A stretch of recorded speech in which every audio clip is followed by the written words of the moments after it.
All right, with that, we should be live according to stream. So, welcome to everyone who's here in the chat to start things out. Welcome to anyone who's joining later on the rewatch. And I should, let's get that off the stage for just a moment because I was in the middle of my slideshow here, still getting prepared. Today, we're talking about Jon Snow. And how Jon Snow, specifically in a Game of Thrones, seems to be constantly having his arc and just all sorts of events that happen around him messed with by the old gods. This is something that I think a lot of people recognize is going on later on in Jon's story. But there's a few things that, we don't talk about enough, I feel like, that happened in Jon's Game of Thrones arc that I kind of want to draw some attention to today, specifically in Jon 7, A Game of Thrones. So I've got some book quotes here that we're going to go through and just, chat through the entirety of Jon's arc. I'll stall a little bit as we allow some people to roll in here and things like that. But as you can see, we've also got not only the Ravens, but the Weirwoods peeking over Jon Snow's shoulder, manipulating events and seemingly pushing him in the direction that they want him to go. So this is the big one, right? This is the one that everyone knows about. This comes from A Storm of Swords. This is the scene where Jon is elected Lord Commander. And basically, there's a stalemate in who they're going to make the Lord Commander. Jon Snow is there with his big scar, his burned hand, looking all badass with his magic sword that he got from the previous Lord Commander. He was, clearly groomed to be the next Lord Commander, but he's got some major players in Jon O'Slint and Alliser Thorne who are, making a pretty strong case against him. And all of their cases are basically drowned out when a magical bird flies out of a kettle and lands on Jon's shoulder and starts saying his name. Everyone recognizes that it's the Lord Commander's Raven, and Jon Snow being picked by this magical bird is the thing that kind of makes the rest of the Night's Watch trust him. So, it's one of the most common theories in the fandom and incredibly well-founded to say that that bird is, at least on occasion, being warged into by some green seer. So today we're gonna have a poll at one point. Later on, I plan to make a poll asking who we think is actually manipulating Jon's story. If it is indeed only one person, it might be multiple. So that is one of the things we're going to kind of pay attention to. But the first thing, as I said, I wanted to just point out here, the big one, the big reveal that makes everyone recognize that this is going on. The old gods and the Ravens are messing with Jon. So we then move on to the first instance of the old gods messing with Jon Snow, which comes in Bran 1, A Game of Thrones. They've found all the wolf pups. Jon has given up having a pup so that all of his brothers and sisters can have one because that's what makes the numbers work. And then as they're riding away, Jon Snow hears some noise. And he thinks back to this later on in his arc as well, that he had heard some strange noise. And then he went and found Ghost laying there in the snow. The only thing he could really see was the wolf's red eyes against the snow. But also, notably, George has gone to great lengths to remind us that Ghost is completely silent. So whatever Jon Snow was hearing here, it was very clearly not actually Ghost making a noise. And we find out, obviously, later on that Bran, at the very least, seems to have this ability where when he tries to yell out from the weirwood trees, people hear something. They may not hear exactly what he's saying, but at least people who have their psychic abilities awakened on some level can hear something. And we get this weird line in this chapter. It says, Bran thought it curious this pup alone would have opened his eyes while the others were still blind. And that is interesting, and specifically when you tie it into the fact that Jon could seemingly hear something that nobody else could hear. Specifically, if we find out in hindsight that thing that he heard was Bran trying to shout out, hey, Jon, you forgot Ghost, you forgot your puppy. If Jon heard something, from Bran specifically, especially, then this line, Bran thought it curious, this pup alone would have opened his eyes while the others were still blind. That's some pretty good foreshadowing. And yes, hello to everyone who's rolling in the chat here. It is very good to see everybody. It's been a little while since I've done a live stream. I'm going to try and do some of them a little more regularly.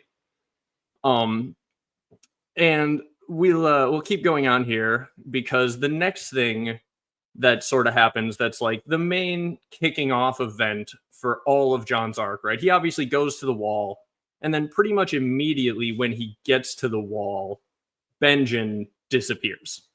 And it's Benjen's disappearance that really is like the domino effect that sort of just sets everything that happens in Jon's entire rest of his arc in motion, really. Benjen disappears, and therefore they send out, and honestly, because this is good writing, right? Like, you want everything to spiral out like dominoes from the beginning of your story. It's called the inciting incident, because you want it to be, and then this happened because of, it's like, you don't want it to be and then, you want it to be because of that, then this, then that. So the reason Benjen leaves is because of what happened in the prologue. So it all ties back to the very first thing that we see in the story. Waymar Royce and his party are attacked. Benjen goes out with another party to go look for them. And then because of that, the next thing happens is they find some members of Benjen's ranging party turned into Wights and left near the wall. And this is in the chapter that I really kind of want to make the focus of this stream, Jon 7, A Game of Thrones. A lot of stuff happens here. And so they find these bodies, and when you're reading them in hindsight, you can see, like, Sam is talking about how there's something suspicious about them. There's something very weird going on. In hindsight, you can pretty much tell that these bodies have been whited, and they're playing dead. Or they are dead, but they're pretending to be asleep, basically. You can see they stare up at the sky with eyes as blue as sapphires, and neither of these two people had blue eyes before. So, we do also get them mentioning that their hands are black, much like cold hands. I don't know. We'll talk about in a minute why that could be relevant. But basically, the other thing, this is where it gets pretty weird, right? Those bodies were found by the Night's Watch. They're brought through the wall. And then the same exact day, a bird arrives at Castle Black. And that bird is carrying the news that Eddard Stark has been imprisoned and branded a traitor. All right. So the fact that these two things happen to occur on the same day leads to a very specific set of very weird circumstances. Right after Jon hears about that letter, he goes down and is, down in the mess hall getting some food. And he hears Alliser Thorne say not only a bastard, but a traitor's bastard. And this causes Jon to, jump up on the table, Naruto run across the table, kicking over bowls of stew as he goes, kicks a bowl of stew out of Alliser's hands, and then grabs a dagger and full-on attempts to murder Alliser Thorne. Full-on, no doubt, you're in his head, attempted murder. They do this pretty well in the show as well. They don't have him running across an entire table, sadly. But he does, fully go. He's got the knife, he's got it out. He has to have his friends grab him, shove him up against the wall. It's literally a hold me back moment, or Jon Snow would have been a murderer. And the thing that happens then is, this comes right after Lord Commander Mormont says, "Hey, I hope you're not thinking of doing anything stupid." And then right after that, he's like, "I told you not to do anything stupid, boy, and to think I had high hopes for you." And then they disarm Jon, they lock him in his quarters, they put a guard on him, and in the morning, they're going to meet to decide what the heck they do with this guy. And you can get all of it. You have every bit of information you need, basically. Jon Snow arrived at the Night's Watch, a proud bully who was a better fighter than everyone, but he was kind of an asshole. and mostly because he was young and just thought he was better than everybody. But they managed to like work that out of him, right? They've slowly but surely turned this guy from a cocky, headstrong asshole into someone who can sort of lead, and they're trying to groom him for leadership. And this is a big test, right? Like, how do you react as a leader to some bad information? And he fails. He fails his first test pretty horribly, about as terribly as you can. And like, considering they were already kind of looking at him as you know, someone who might have potential but also have some issues, this is like the exact sign that the Night's Watch would need to be like, hey, Jon Snow was the wrong choice for future leadership. Maybe we can find something else to do with him. But most reasonable path for Jon Snow here is nowhere near any position of power anytime soon, probably spending several days in the ice cells for his attempted murder, if not longer. And like, that's him getting off lightly, right? Like, everyone hating him and spending a few days in the ice cells would be him getting off lightly for everything that's just happened. Then what happens is he wakes up in the middle of the night and Ghost is freaking out, basically scraping at the door, trying to get out. And Jon's like, what's going on here? What could be happening?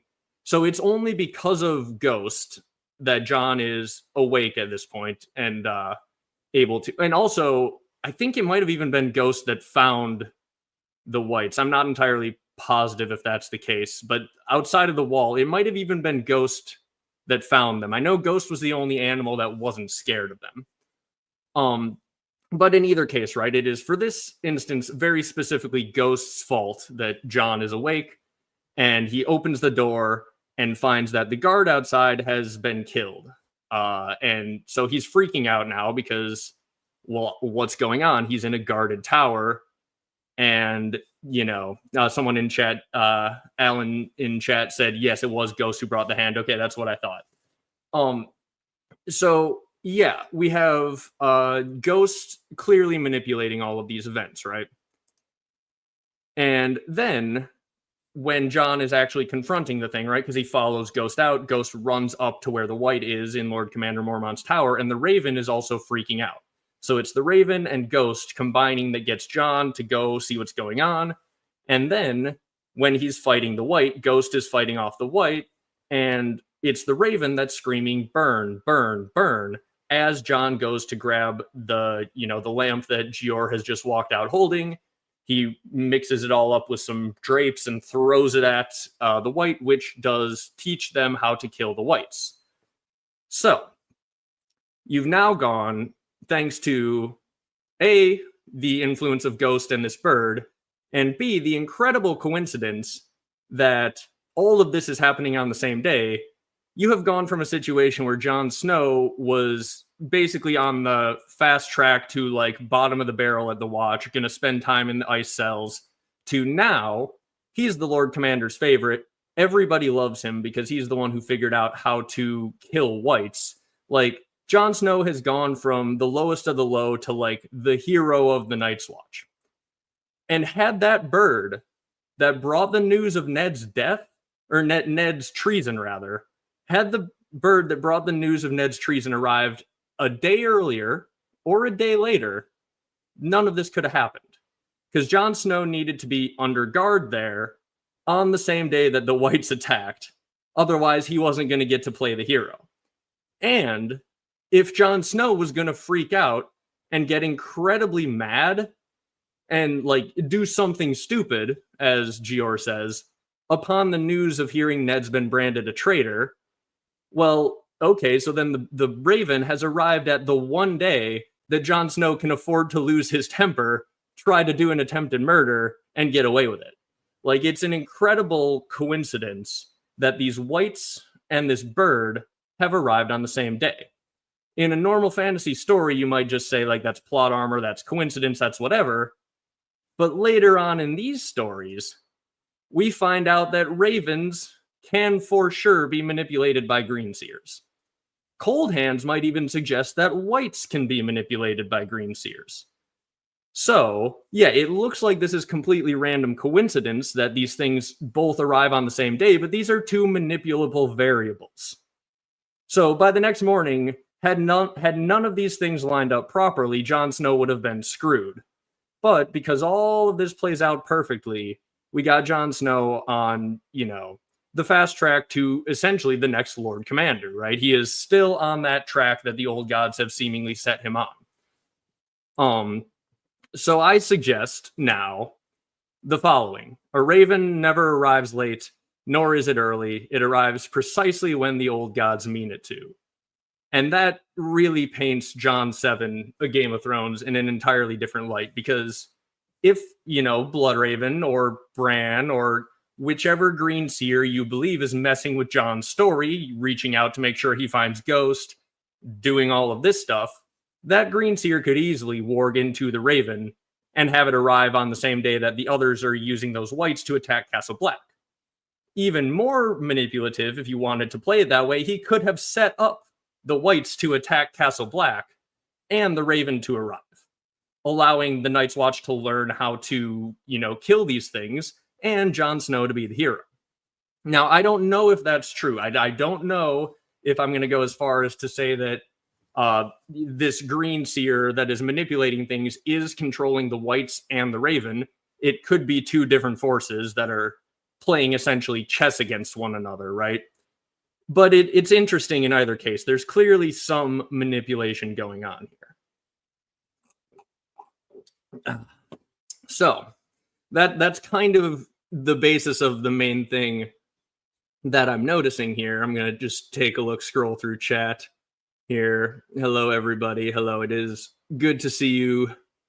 Whatever happened to the backyard baseball streams, this is an important point. There is a major juice box related lockout. Negotiations are ongoing between the backyard baseball players and the Juice Box Association. There will be a backyard baseball stream as soon as those negotiations can be resolved. But yes, and also I will be live streaming with Taco later tonight on Something to Talk About, 9 Central. We're going to be talking sigils and shenanigans, so I will be double live stream day today for me. But yeah, good to see everybody out there in chat. Got 100 people here. That's a lot of fun. So the next thing, right? The next thing that happens as a result of this whole event that was, as we said, pretty clearly, it would seem, manipulated by someone, is that the Lord Commander's tower burns down. And in the fire, they remember, or Gior remembers, that he owns Longclaw. He had taken it, and it was such a source of shame that basically he just hid it under his bed. He hid it under his bed, completely forgot it exists, and he forgot about it until his entire bedroom burned down. And in the ashes of his bedroom, because of this attack, he finds Longclaw, and he sends it off to have a wolf's head pommel put on it because he's going to give it to Jon Snow as thanks for saving his life. So, not only has Jon Snow now become the favorite of the Lord Commander again and been saved from his own terrible temper, he has gotten a magical sword out of the whole deal. The old gods have gotten him a magical shadow pet, and they've gotten him a magical sword. And the other thing that I am now putting together upon this reread that I hadn't noticed before too is just how much the description of Longclaw is just representing Jon Snow. So it's a Valyrian steel blade that is carved into the likeness of a wolf. So Jon Snow is and it's a bastard sword. So Jon Snow is a Valyrian bastard who is made to look like a Stark. It's a Valyrian steel bastard sword with the likeness of a wolf's head.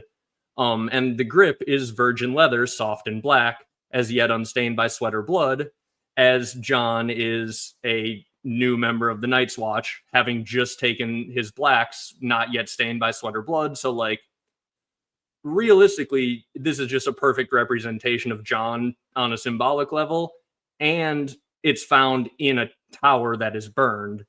Meanwhile, Jon Snow was found at the Tower of Joy, the Tower of Joy, you know, was torn down to hide this Valyrian baby as a wolf. When you burn down the Lord Commander's tower, you get this Valyrian steel sword that they then paint up as a wolf. So yeah, we've got this weird, like, very strong symbolism that says basically Longclaw is Jon on a representative level. So yeah, good to see everyone who is catching their first live stream. Thank you guys. Thank you all very much for the comments and such. I'm glad people are enjoying the videos. Yes, like the stream, that will help the stream and everything, so make sure to do that. And yeah, dude, like George is just so good at this stuff. Like, I had read through this chapter plenty of times and never quite put this together, but like it is just right there. It's a Valyrian steel bastard sword carved into the likeness of a wolf with virgin leather, soft and black as a grip. Like, yeah, it's Jon. And then it is also Ghost, which Jon recognizes pretty quickly. He takes the sword after he shows it off to his friends.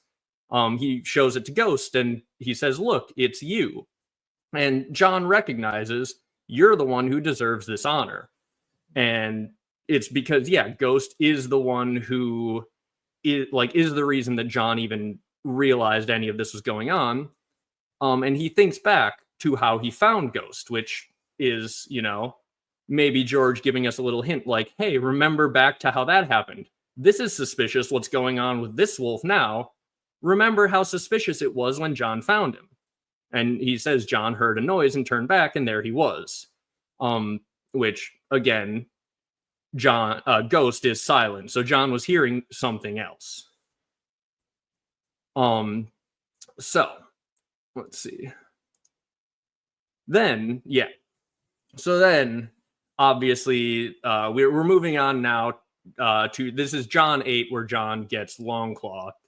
And also in this chapter, he gets talked to by Maester Aemon.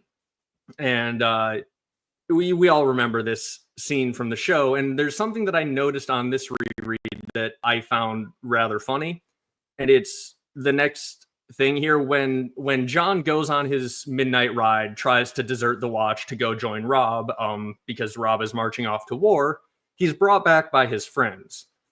And Jeor Mormont's talking to him the next day, and he knew that Jon had run away.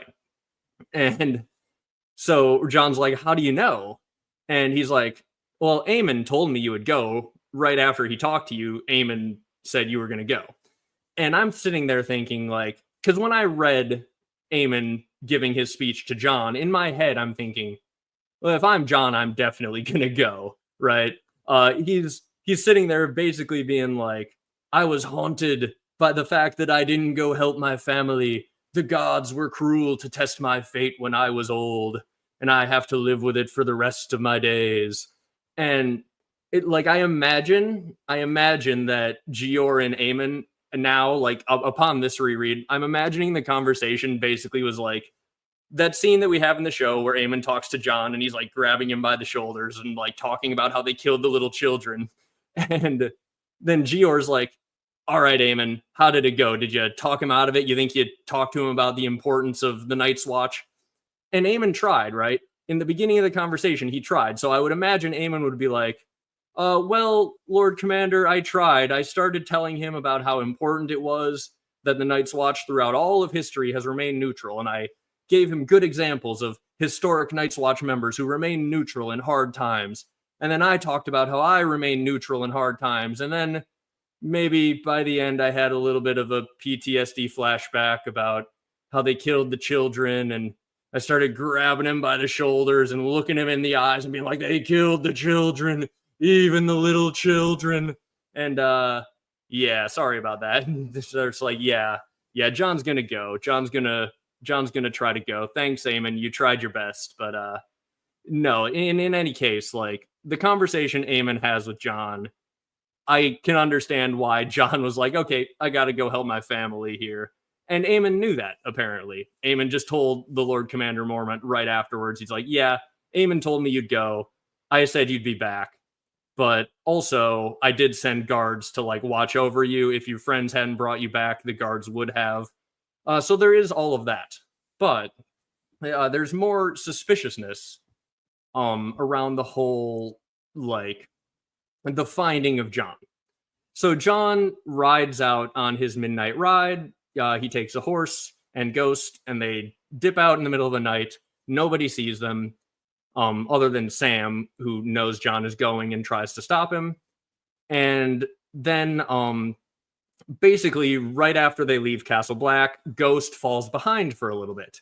And Jon's like, okay, well, whatever. He'll catch up. He always does. He's a magical wolf pet, so whatever. And so Jon rides on ahead for a little while, and then eventually he gets off and starts like walking with his horse and whatever. He's waiting for Ghost to catch up. But he eventually hears a noise and realizes that it's some riders who are approaching. So he hides out in the woods where there's no way they're going to find him. It's completely dark. He's hidden well. And he eventually realizes it's his friends. It's Sam and all the others. And so they're riding past. And Jon, as I said, completely hidden, by the way, behind a bunch of sentinel trees. I don't know if that's relevant, but for those of you who watch a lot of my videos, you know how often sentinel trees are like used in weird little ways by George.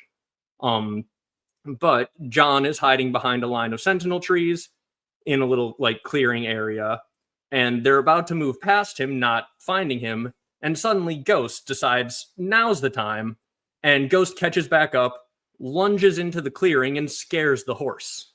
So Ghost can't even make noise himself, but he can scare Jon's horse. And so again, perfect timing by Ghost in this case, allows Jon to be found by his friends rather than by the guards, who would have probably been a little bit meaner about, you know, his desertion, would have maybe caused a little bit more of a fuss, a little bit more of a wider issue within the watch towards Jon Snow. But instead, no, he is found nicely by his friends, who will take him back quietly, and it's as though he never even tried to desert at all. Once again, thanks to the manipulation of the old gods. So, this is quick review. Read the screen here as I take a quick drink of all the things that the old gods have done for Jon so far in this book.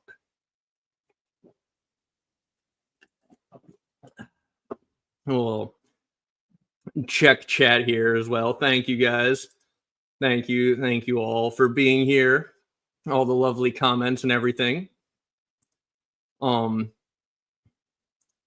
Yeah, I am not, in fact, AI. I don't know. It's a weird world that I do have to occasionally live stream so that people know I'm not AI. But yeah.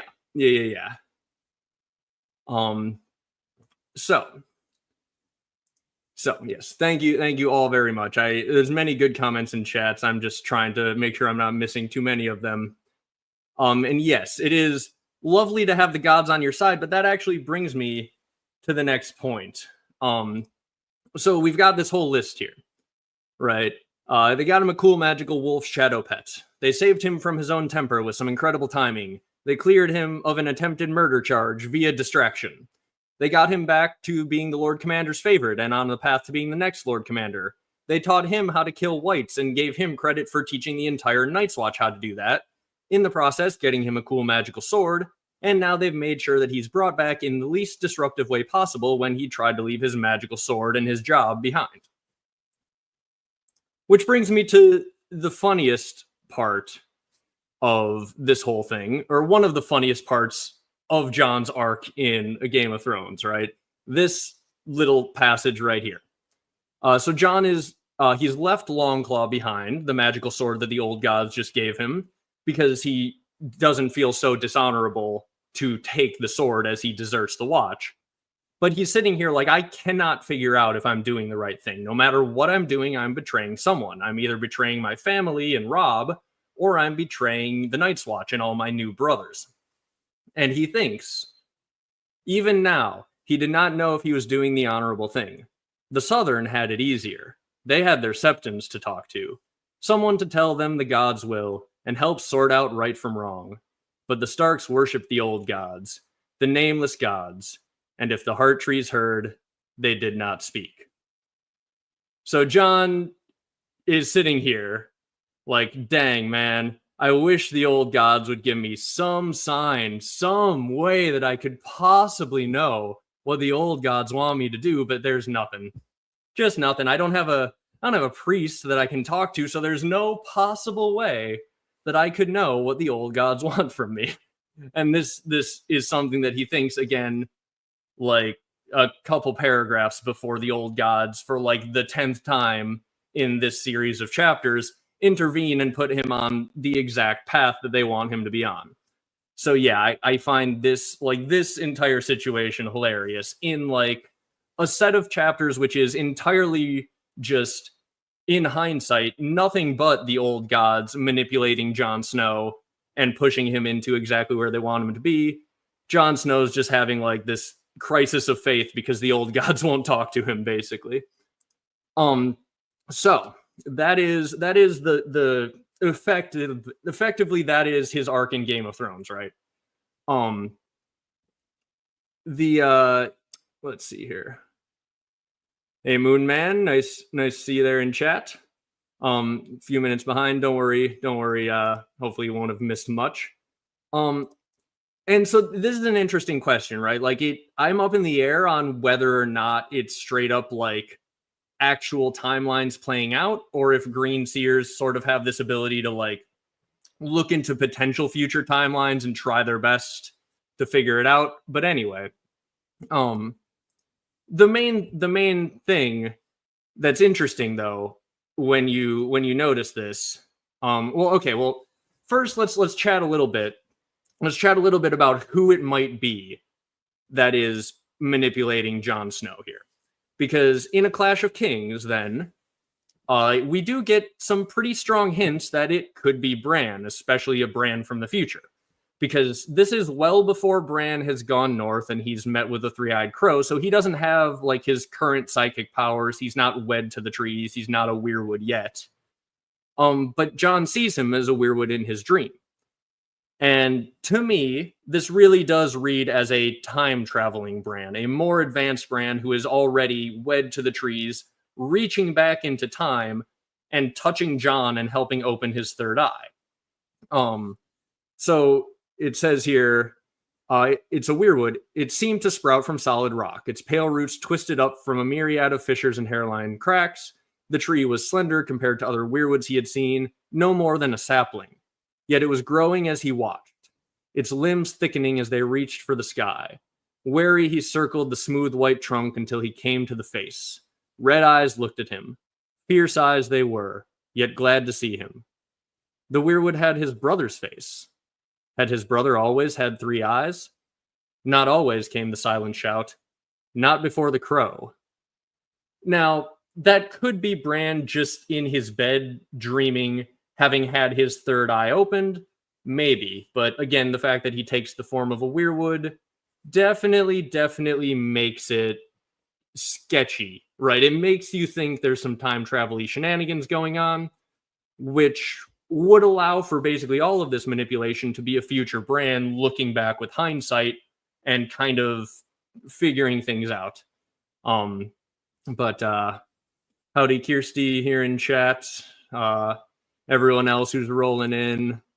I'm glad I'm at least generating some interesting thoughts here for people with the Weirwood videos. Yeah, Weirwoods breaking people's minds seems like that might kind of be the point of Weirwoods. I don't know.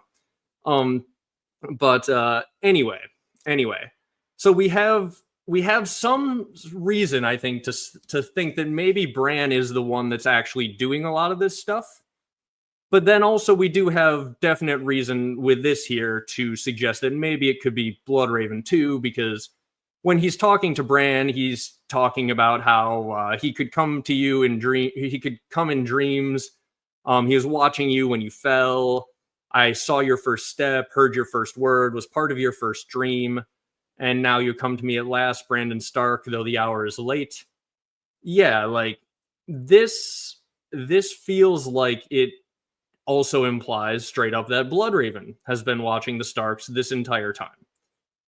So, like, both of these candidates, once again, as with pretty much all of the Green Seer related manipulation seem like pretty strong candidates for who could be messing with Jon Snow. And also, of course, we do have the whole idea that it could be, any Green Seer from the past. So whether you believe that could be Bran the Builder, whether you could believe it could be some other source of Green Seers, it could be the source of the others. That's the other thing that we have to keep in mind here, right?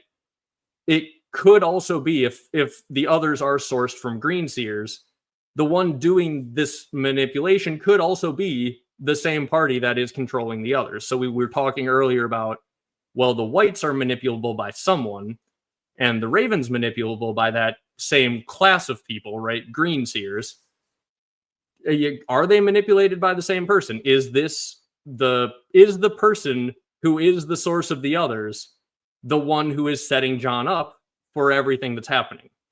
And that may sound a little crazy, but maybe it'll make a little bit more sense by the end of this little slideshow here. But the other thing is, well, here. Let's make a poll. Let's make the poll now. I'm gonna make this poll here.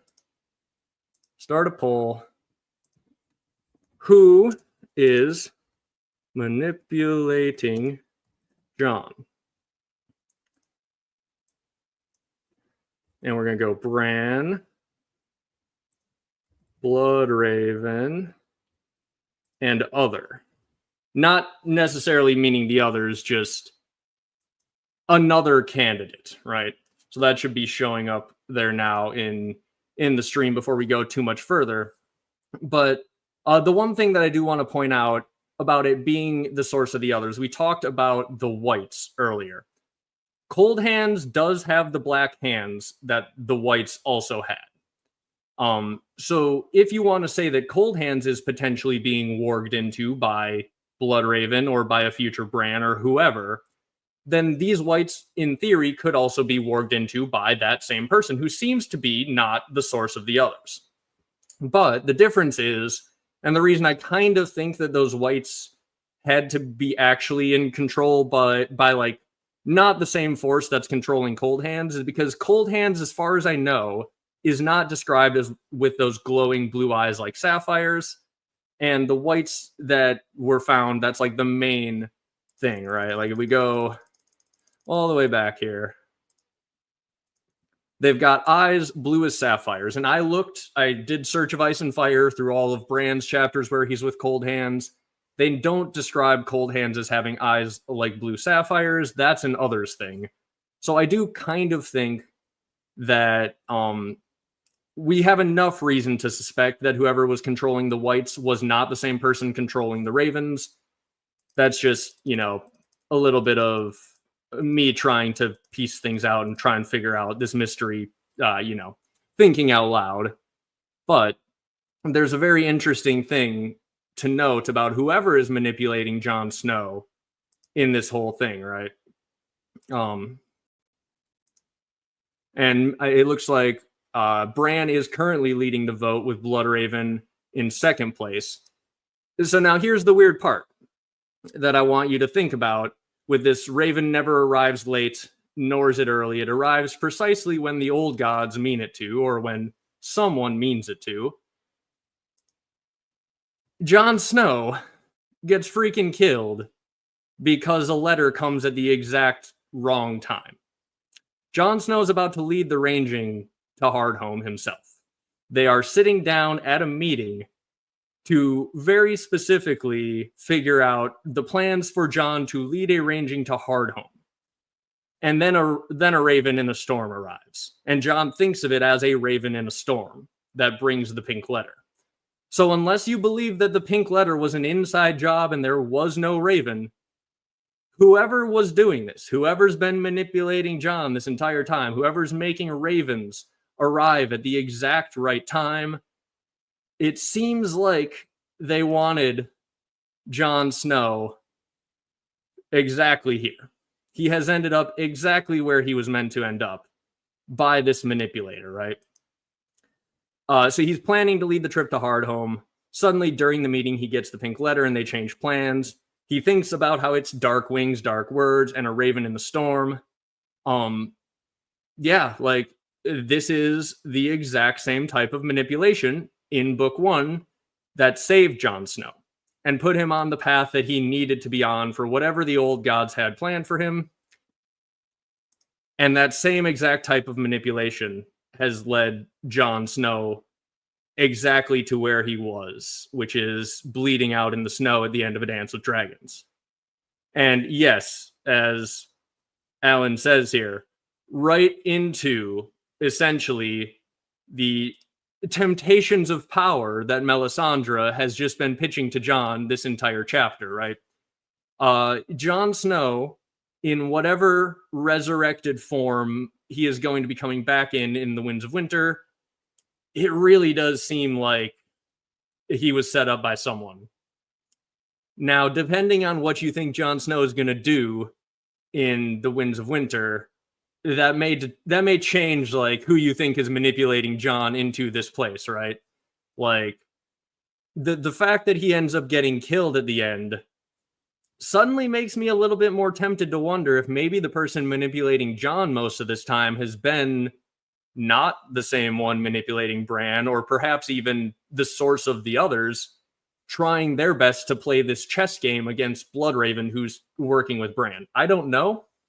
Like, there's so many different ways this could go, right? Obviously, it could be the case that Bloodraven is manipulating Jon for a different purpose, or Bran is manipulating Jon to do something. And I do still lean towards it is Bran and Bloodraven, because I think I know where Jon's story's going. In the Winds of Winter, at least, I have a pretty good idea.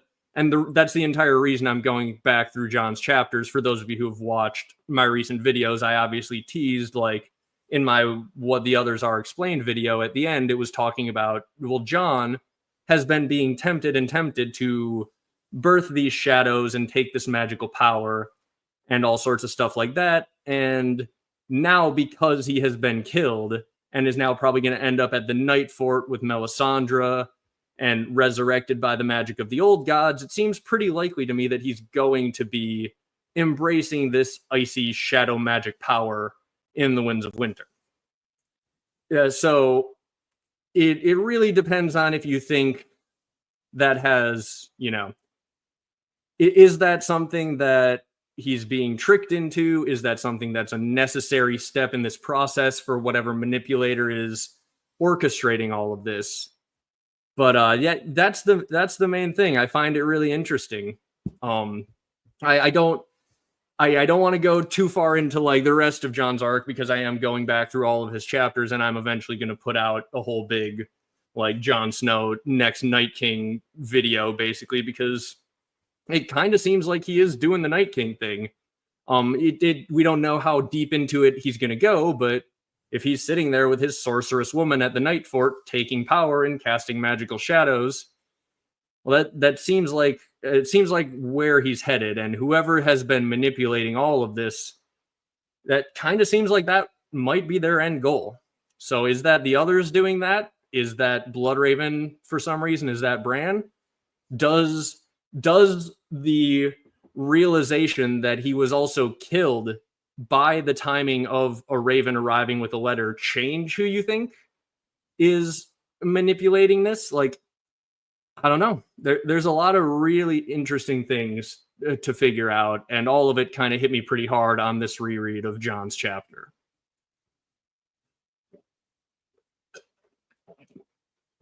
So, yeah, this is something that I've heard talked about before, and it is possible that Bran could end up body snatching Jon, but I don't think that that's the route it's going to go. But I do recognize that there is something to that possibility. But I kind of think that by the end, Bran is going to recognize the whole body snatching thing is terrible, and he shouldn't do that because of the whole Hodoring of Hodor. So it'd be a little weird if like he was using that power to take the throne. But, it could definitely happen. And yeah, so the rivalry between Bran and Jon, that's the other weird part, is the like pitch letter that George had that eventually leaked, he talked about a rivalry he had planned between Bran and Jon. And I talked about how I do think basically he was the rivalry could be over whether or not to cast these shadows, right? Because Jon Snow, as I said, is seemingly like on a crash course to be casting these icy shadows at the Night Four with Melisandre in the Winds of Winter. And Bran very much physically cannot do that because the show made a point to remind us that, you know, his manhood does not work. Sansa randomly threw that in there later on. And like, I do think that's going to be important. I think it is important that Bran, the one who is ascending to this next seat of power for the New Age, is not going to be able to cast these shadows. And therefore his New Age is going to be, you know, different. Specifically in that, yeah, like he cannot cast shadow babies, at least not in the same way, right?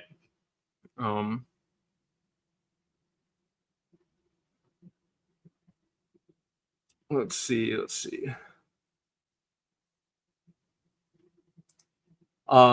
Jon, given to the others as a sacrifice based on ghost coloring, he was marked by the old gods. It is certainly true that Jon is marked as different by the symbolism of ghost, right? And Jon thinks about that a lot. Like, he thinks ghost had been driven away from the pack. He was different from the others. I do think this might be foreshadowing of where Jon ends up. Like, if Jon is the one who's embracing, even just for a time, right? Jon is embracing this dark, old ways magic, and he essentially does, for at least, you know, the Winds of Winter, become the next Night King. Then I do think that like he would essentially be on the side of the others for a moment in that context, right? So like, I don't know if he's necessarily going to be given to the others, but I do think at the very least for a moment he's going to be separated and doing more like evil othery shenanigans. And the interesting thing, right, is Jon Snow, let's see, it's foreshadowed here basically as well. Honor set you to the King's Road, and honor brought you back. My friends brought me back, Jon said. Did I say it was your honor? Mormont inspected his plate. So, Jon Snow falls to temptation. He gets emotional. He gives in to temptation at the end of the arc, right? At the end of his arc in this book. If it's foreshadowing the entire arc of Jon's story, essentially what happens is he gives into the temptation, goes out on his dark path near the end, and then is brought back by who? His brothers. In this case, it's his Night's Watch brothers, but I do think that by the end, it's going to be Bran, his brother, who is pulling Jon back from the brink of this darkness, showing him that, like, hey, no, this dark old ways magic is probably not the way. And so I kind of think that Jon leaving and then being brought back by essentially the combination of the old gods and his brothers definitely could foreshadow, you know, Jon going a bit dark, and then eventually, you know, Bran being able to pull him back, you know, before the end. And that is sort of like, we got that weird interaction at the end of the show, right? They had like Bran essentially sat in judgment over Jon. But in the show, the main bad thing that Jon did was side with Daenerys and then eventually kill her. Whereas if Jon like went full dark, like they whitewashed Tyrion obviously in the show, and I think they pretty obviously whitewashed Undead Jon. Like, he was just no different at all when he came back, and that is specifically the thing that George R.R. Martin has said he will not do. Like, Jon will be different when he comes back. So I think him being much darker and then having to be like rescued essentially back to some form of the old Jon that we were used to does fit pretty well. But let's see.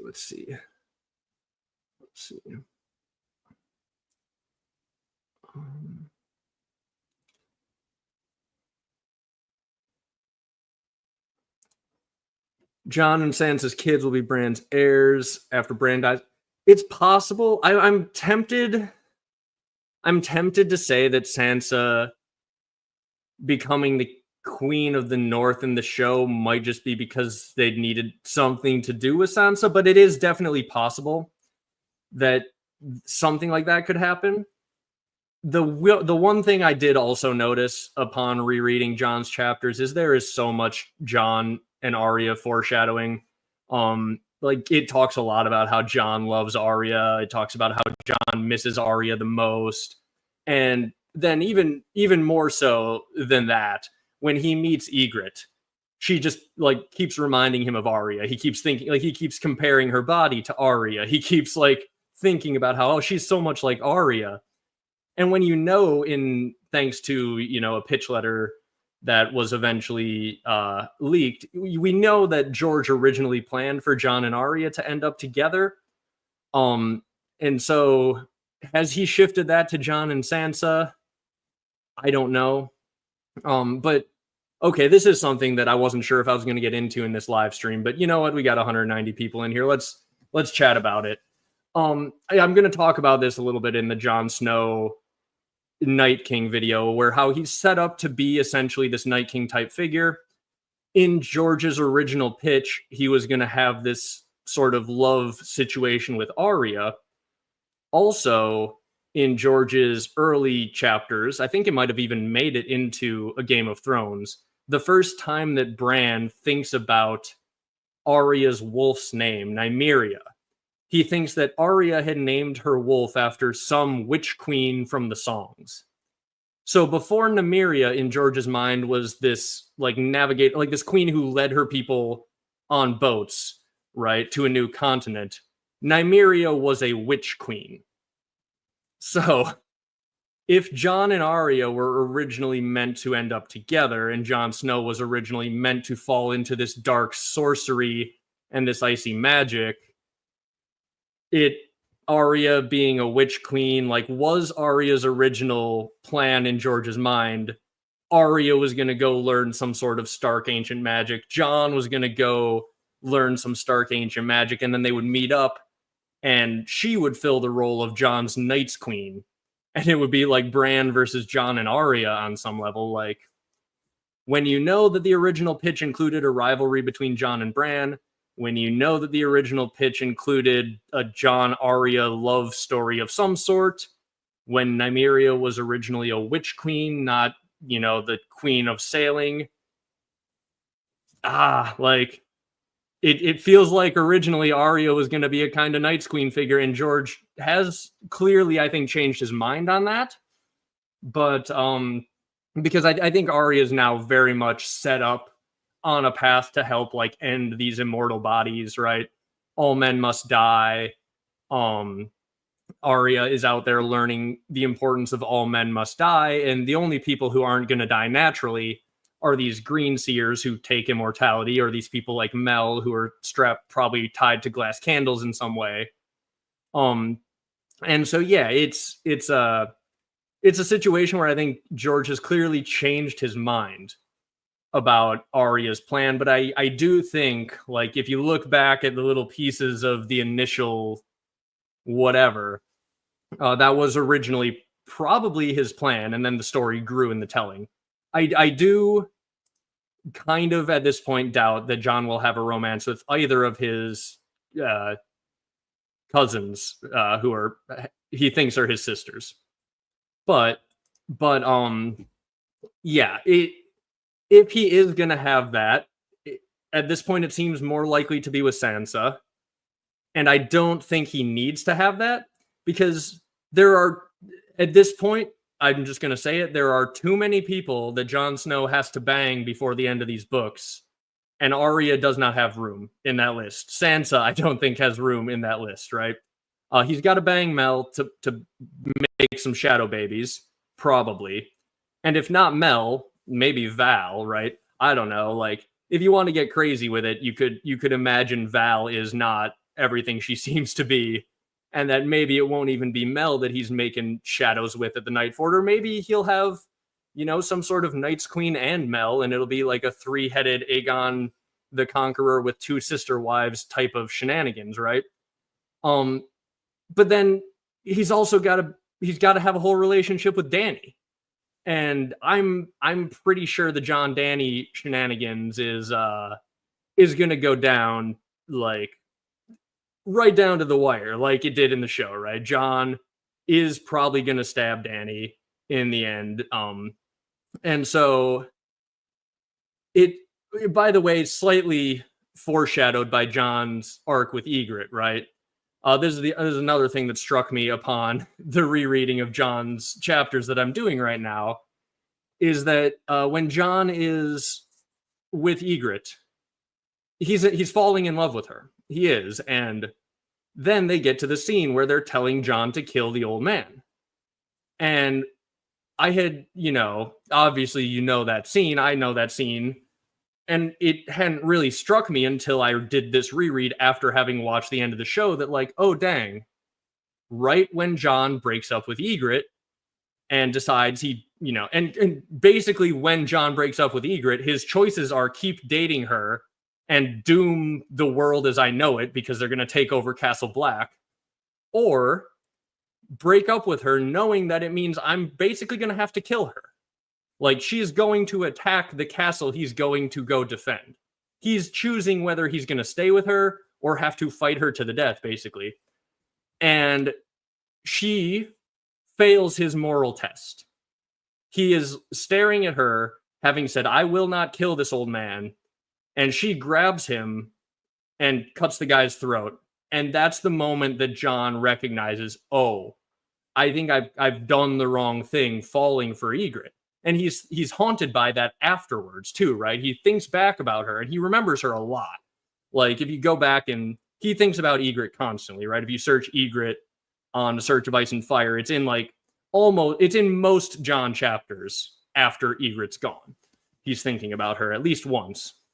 And he often thinks like, yeah, I loved her, but man, when she killed that guy, like, so it's interesting to me that he essentially is sitting here like, okay, I do love this girl, but if I side with her, bad things are going to happen. And also she has this big moral test, she fails, and then he decides to break up with her, and eventually it leads to her death.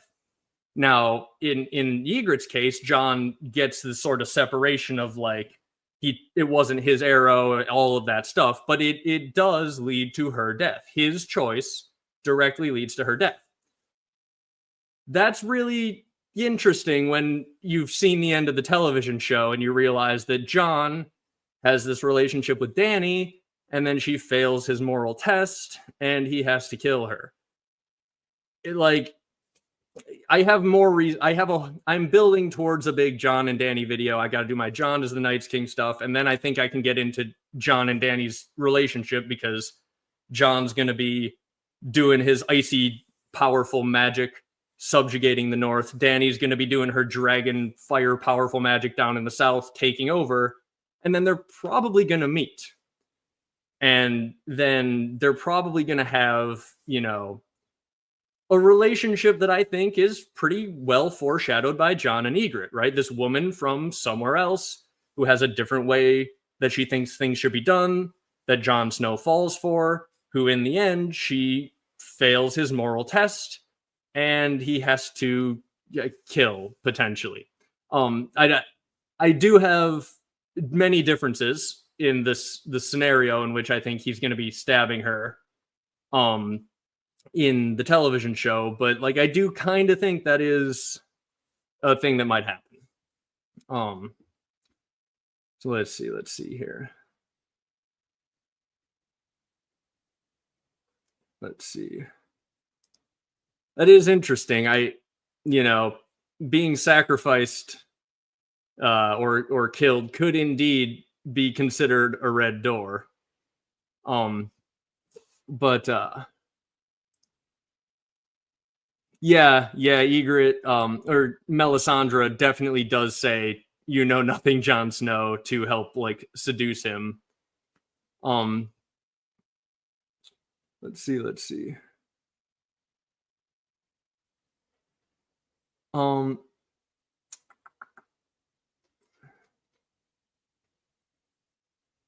yeah, I mean, it it's a it's a whole big discussion, right? The whole Jon and Dany situation. It it's such a hard one to actually get into, and the reason it's taken me so long to make a video on is because there is a giant chunk in the middle where I kind of think we just don't know, right? I think we did sort of get a version of where Jon and Dany end up, and I think we can sort of piece together the starting location, right? As I said, like Jon Snow seemingly is going to end up at the Night Fort with Melisandre and the Winds of Winter, doing some dark magic that I think he's going to have to, on some level, be pulled back from. Dany is doing her fiery, conquering magic in the South that, on some level or another, will probably have to be pulled back, sort of like it was in the television show. Again, with imagine the show with Jon not being whitewashed and Jon being as much of a destructive force in the North using his magical power as Dany was down in King's Landing. And suddenly it's like it's a messier thing. They're meeting as like these equals, which did sort of happen in the show where Jon was king in the North and Dany was down in the South, but neither of them were like as fully like, apocalyptic as I think they're both going to be in the book. Dany eventually became that, Jon never did. But that might have in a lot of ways been because the show seemingly really wanted to have good guys win on some level. But yeah, it's interesting. And the other thing that I really noticed too in the show, I think, yes, they needed more seasons or more episodes at the very least to give the relationship time. But like they were definitely sort of screwed in the show with Jon and Dany's relationship because Jon and Ygritte had so much chemistry in the early seasons of Game of Thrones that the actors literally got married. So when the relationship that's meant to foreshadow the main relationship is so perfect and charismatic that the two people fall in love and get married in real life, and then you have to like top it somehow with another relationship where it's like, I'm not saying Jon and Dany didn't have any chemistry, but it's like it's not getting married in real life chemistry, and it's also a bit rushed by the late seasons of the show. I don't know. I think the show was always in trouble with the Jon and Dany relationship because it's meant to be foreshadowed by Jon and Ygritte. But it was a problem they were going to have to deal with, and I don't know how they would have dealt with it with more seasons, but yeah, I don't know. So yeah, what else should we talk about? There is I guess another thing with Jon's arc that I noticed that I probably will make into a video at some point. Yeah, Jon and Dany in the show had no chemistry. Yeah, it wasn't Jon and Ygritte. It certainly was not that. It's always tough to say, right? Like I don't even want to. How will Euron fit into all this? That's an interesting question, right? I could see him actually siding with Cersei, like he did in the show. It's gonna be weird, right? Like Euron, I don't know what Euron's gonna do at Old Town, but like it does seem reasonable that like if Cersei escapes King's Landing for a brief amount of time and needs someone else to team up with, maybe Euron could do something like that. But I do think in general, Euron is going to be an apocalyptic force who is going to do a lot of dark things, but because of his prior connection to Bloodraven, I'm suspicious that like the things that Euron ends up doing that he thinks are going to get him a lot of dark magical power, I think might just end up breaking a lot of things that Bloodraven needs broken, right? Like he may have like set this dude on a path thinking he's going to gain all this apocalyptic power, and in the end he's just going to end up breaking a bunch of things that Bloodraven needed him to break, like maybe bringing down the wall, maybe messing with the high tower if there's some sort of ancient source of magic there that also might need to be uncovered or destroyed. Like if Euron destroys that, there are lots of ways that I think Euron could fit in, but I think it's a Company of the Cat put out a theory that Euron is being shown visions of Jon Snow during the apocalypse and thinking that it's him, which I do think is kind of funny because we're talking about how Jon is being set up to take this dark magical power and things like that. And if part of what's manipulating Euron has been him being told that he's Jon, essentially him thinking he's going to get all that power that Jon is eventually going to get, I find that pretty perfect and really funny. But okay, that other thing that I noticed in Jon's chapter, I guess we'll talk about that before the end of the stream here. I don't know how late I'm going to go because, as I said, I am going to be streaming again later today with Taco. But if we got a lot of people in here, might as well stay and chat for a little bit. So, Benjen, good old Benjen Stark. Get to our Benjen slide here. Where are you? There he is. Benjen is, as I said, one of the main inciting incidents for all of Jon's everything that happens up to the Great Ranging is all a fallout of the fact that Benjen is missing.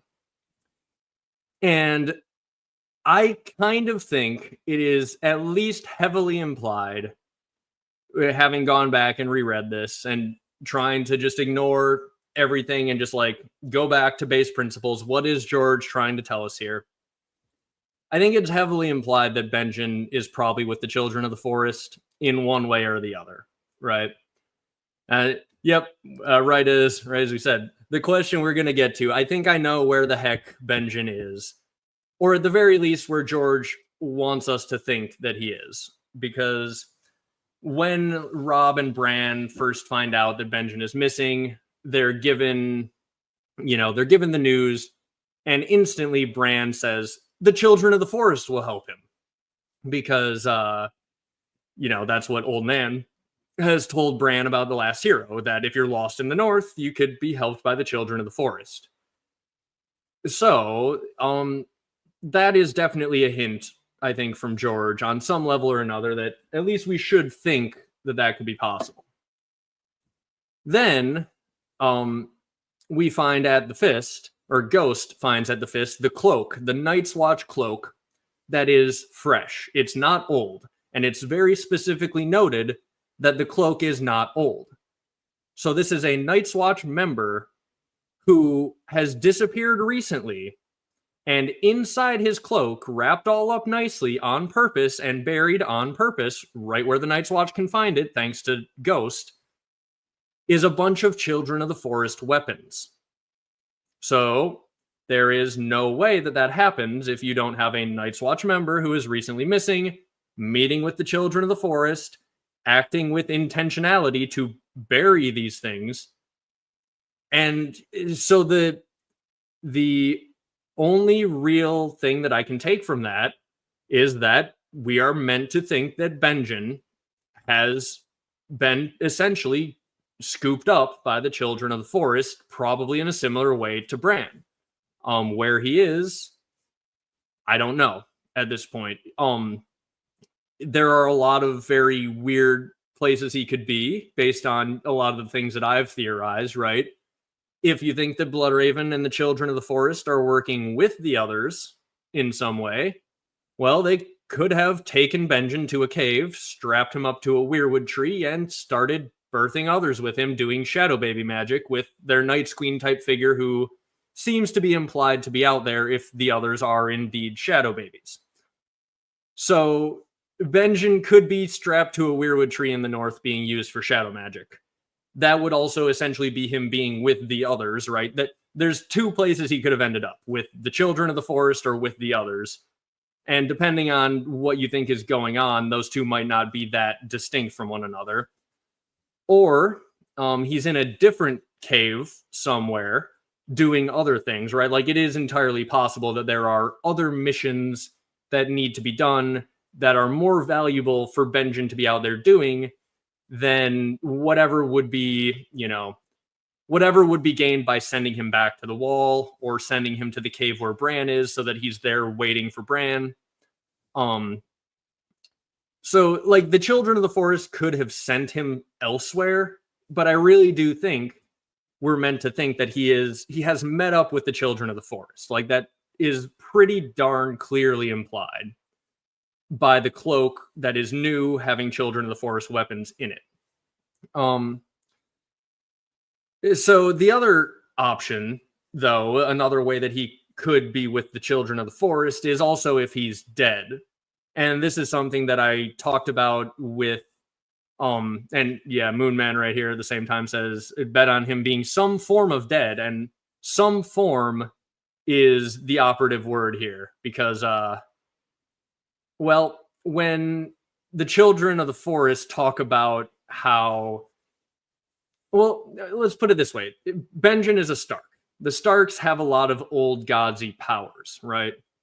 And there is very clearly a hive mind that at least the Children of the Forest go into that some Starks seem to have access to upon death.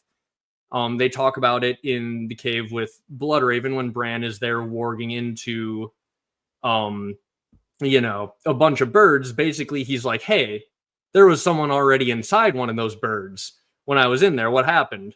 And Bloodraven says, oh yeah, that's normal. All birds have Children of the Forest living in them. That's fine. It's just she's just like a shadow on the soul, right? So in other words, the hive mind of the Children of the Forest, we think of them going into the Weirwoods when they die, but it seems like mostly they don't. They go into a hive mind that can inhabit ravens. So if Benjen, and they also talk about how ancient First Men kings used to straight up warg into the ravens to talk and send their messages wherever they wanted them to go. But nowadays, they just strap parchment to the legs of birds who's never shared their skin or something like that, is what they say. So the implication is that these First Men powerful houses have this ability to warg into ravens. They've just forgotten how to do it. So if Benjen is dead at this point, but was found by the Children of the Forest at some point in his,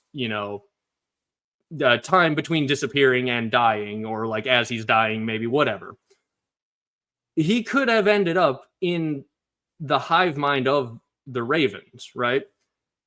So the whole dang time, because again, all of this manipulation happens after Benjen disappears, and this little talky bird guy here, pretty much ever since Benjen disappears, he could be in Mormont's Raven.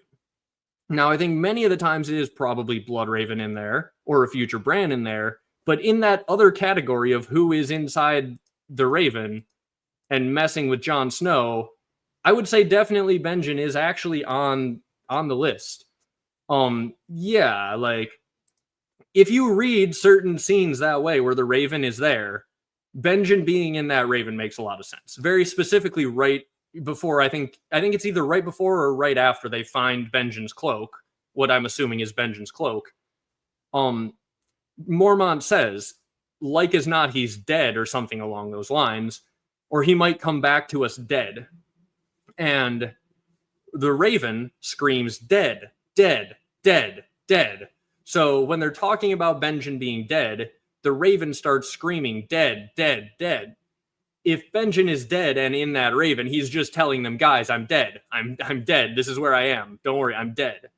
And when, when you read this scene, I mean, if Benjen Stark is the one who is inside that bird saying that, yeah, Jon Snow should be the next Lord Commander, that is very strong Benjen vibes, right? Like, he's obviously he was tough on Jon at the beginning, and he's like, you get what you earn when you earn it, but like, that was a lie. Benjen's been at the Night's Watch long enough to know that that's a lie. He knows how it works. He wanted to tell Jon the right thing because Jon is 15 years old and needs to learn not to be a little shit, right? If Benjen was actually asked, like, hey, should we promote Jon? He'd be like, behind the scenes, hell yeah, promote him. Like, he's a good kid. He should rise high one day. I'll keep being tough on him towards him, but like, Benjen's going to be sticking up for Jon Snow. So, I'm not saying it's, a guarantee, but it was something that was brought up in a comment when I was talking about like who is in Mormont's Raven. And if you see that person in the comments, like if you go happen to watch my video about that, give a thumbs up to that person in the comments. I wish I would have had known I was going to talk about this. I would have put it in my slideshow. But yeah, they brought up the idea of what if it's Benjen in that bird, and I had never considered that. And then I went and I presented it to the Interesting Nerd Club, which you can also see in a video. And I was like, yeah, guys, I don't know. Like, I'm not convinced by this, but like we laid out all the evidence and like went through it all. And they were pretty darn convinced that like, yeah, this might be Benjen in this bird. So I don't know. Like, I am open to the idea that Benjen Stark is dead, but still watching over Jon occasionally in bird form. And like, he doesn't always have to be in Mormont's bird. He could be hopping around. It seems like the hive mind does sort of just, all of these ravens are part of the hive mind, and wargs and these disembodied consciousnesses seemingly can jump around. So yeah, I don't know, man. Benjen being in that bird is tempting to me. And so that's why I say in one way or the other, Benjen Stark is with the Children of the Forest.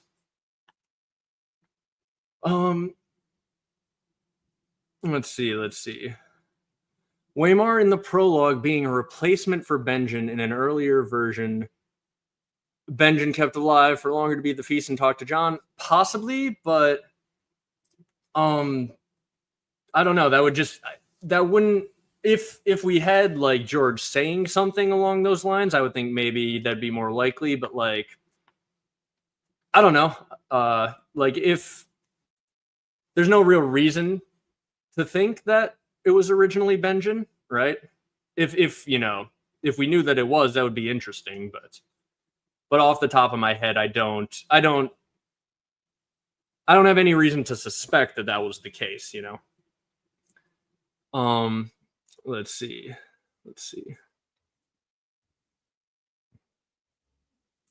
Do I think Benjen sent the pink letter? Probably not. No. I don't necessarily know that I have a firm belief on who sent the pink letter at the moment. But like, Benjen is not high on the list if he makes the list at all. But yeah, Benjen being in Mormont's Raven, it seems one of those that's definitely plausible. So I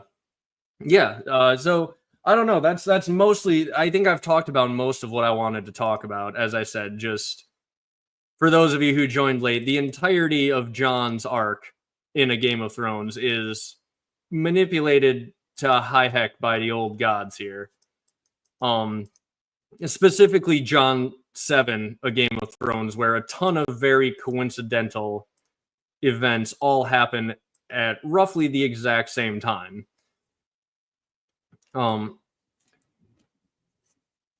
Do I think undead Benjen could steal Jon's body for the others? I don't think the others are necessarily going to steal Jon's body.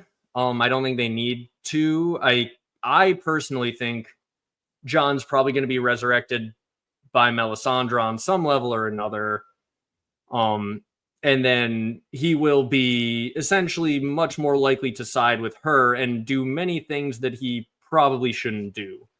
I talked about this quote when I was chatting with Moonman on the video recently on his channel. George was asked at one point, after A Dance with Dragons had, I think, just recently came out, which, as someone mentioned earlier in the chat, by the way, happy 5,000 days to A Dance with Dragons being published. That is a little bit depressing, but happy 5,000 days. But as I was saying, someone asked George just open-endedly, I think these books are books about power. Do you agree? And this is correct. You should all check out the convo me and Moonman had over on his channel about all my theories and shenanigans after this video, but before the taco stream later tonight. You can go check that out. And he was asked, yeah, so these are books about power. Do you agree? And he says, yeah, power, the uses of power, how absolute power corrupts absolutely, but also about the lack of power and how sometimes trying to get power will cause people to do things that maybe they shouldn't do. And so then you pair that with Jon Snow having been tempted for the entirety of his last book's arc. Hey, Jon, you should take this power. Hey, Jon, we could make shadows and be really powerful with the magic here at the wall. Like, if you don't listen to me, there's going to be daggers in the dark. And he thinks as Melisandre, like as he gets the pink letter, he thinks Melisandre warned me about this. And then he's like, basically, he's about to fully accept that Melisandre has been correct this entire time. Like, that is the other thing that kind of clicks in Jon's mind right before he gets stabbed, is like, you know, Melisandre, the evidence has been piling up that Melisandre has actual power. She's onto something here. She's been warning me about daggers in the dark. She's been saying that, like, I have to take this power or it's gonna backfire on me. And it just completely backfires. So yeah, like every little bit of work has been done for Jon Snow to be resurrected and fully go into taking power in a way that he probably shouldn't. And it's the exact same thing that's happening with Daenerys right now, right? She has spent this entire book trying to be a good queen and do the right thing, and it keeps backfiring on her. People keep resisting. And what's happening at the end? Well, she's tripping out in the desert, having diarrhea in a river, and being told that she needs to embrace fire and blood, right? So Jon and Dany they're on the same path. It is a path towards embracing power in the next book that they really probably shouldn't be embracing, and doing things that they probably shouldn't be doing to take that power. And so when George is asked just open-endedly, like, hey, these are books about power, yeah, it makes complete sense that his mind would go to, well, yeah, but also, like, dang, isn't it tempting to want to take the power, right? That temptation to take power might actually be as dangerous as anything else. So yeah, that's I think pretty much where Jon and Dany are going, is like, it doesn't need the others to steal his body.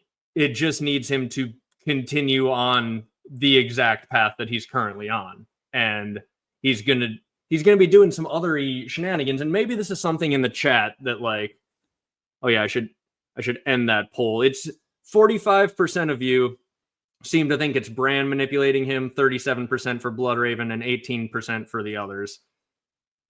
But so I was gonna say, what was I gonna ask the chat here? Oh yeah. What do you think? Okay, if Jon and Melisandre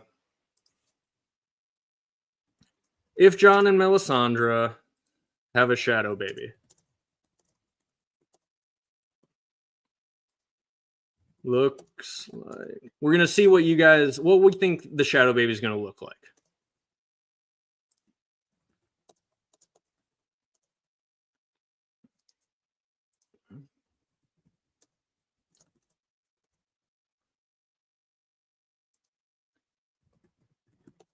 All right.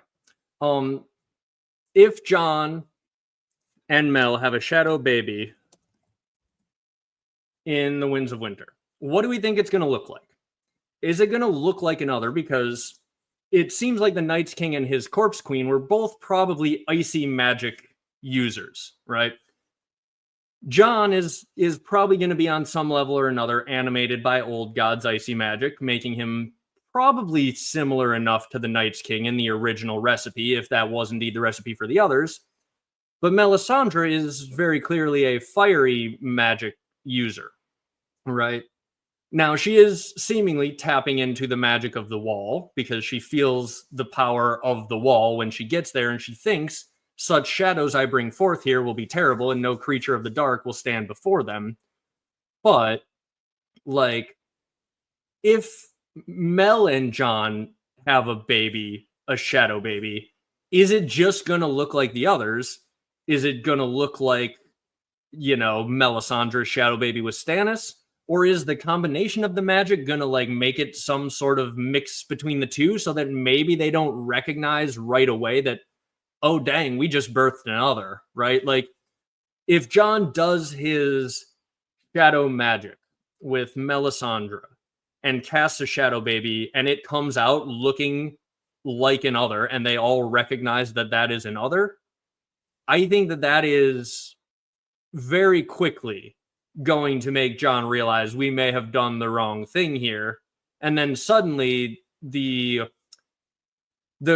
story may become very quickly about dealing with the consequences of what Jon and Melisandre have just done, especially if they unleash that other south of the wall, right? If the shadow babies that Jon and Mel birth don't look exactly like the others, well, then I could see maybe Jon and Mel not quite recognizing that, that maybe what they're doing is literally the big bad thing that they don't want to happen, right? They don't want the others and this dark magic to take over the world. And if they were, if they were birthing straight up others, it's pretty easy for them to maybe recognize their mistake. Whereas if the shadow baby is some sort of weird mix, or like just looks like Melisandre's shadow baby, that'll be harder for them to figure out. So I don't know. I would love personally, like, I think it would be very cool if, just because of all the icy magic, not only that is probably going to be inside Jon,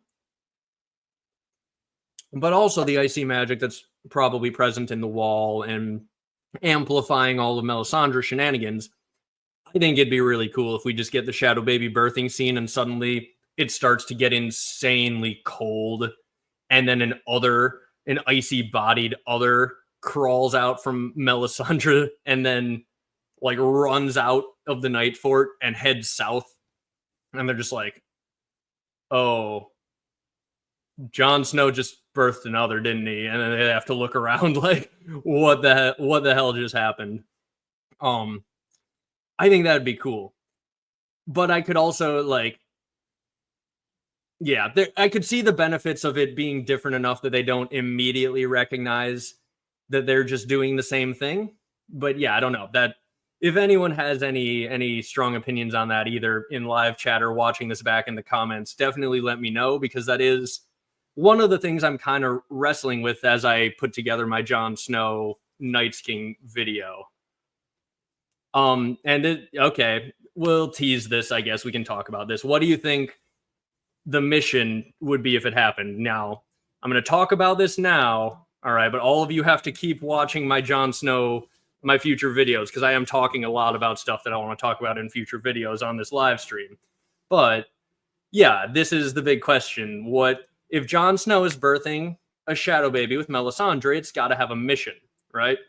Because all of the shadow babies that Mel has birthed have been with a purpose. They're shadow assassins. So, like, I have two. There are two guesses. Do you guys want to guess in chat? Anyone want to see if you can guess who would Melisandre and Jon Snow in the Winds of Winter send a shadow baby after right now if they were going to assassinate someone? There are, in my opinion, two answers. I'll give chat a little bit of a time to chew on that. And we got one of our answers. Moonman has got one of the correct answers first. Yeah. And this is the, and yeah, we got the other ones here that I think these are our two answers, right? Ramsay and Bloodraven. We got it. Ramsay and Bloodraven, I think, are the two answers for who Melisandre will think most needs a shadow baby assassination early in the Winds of Winter.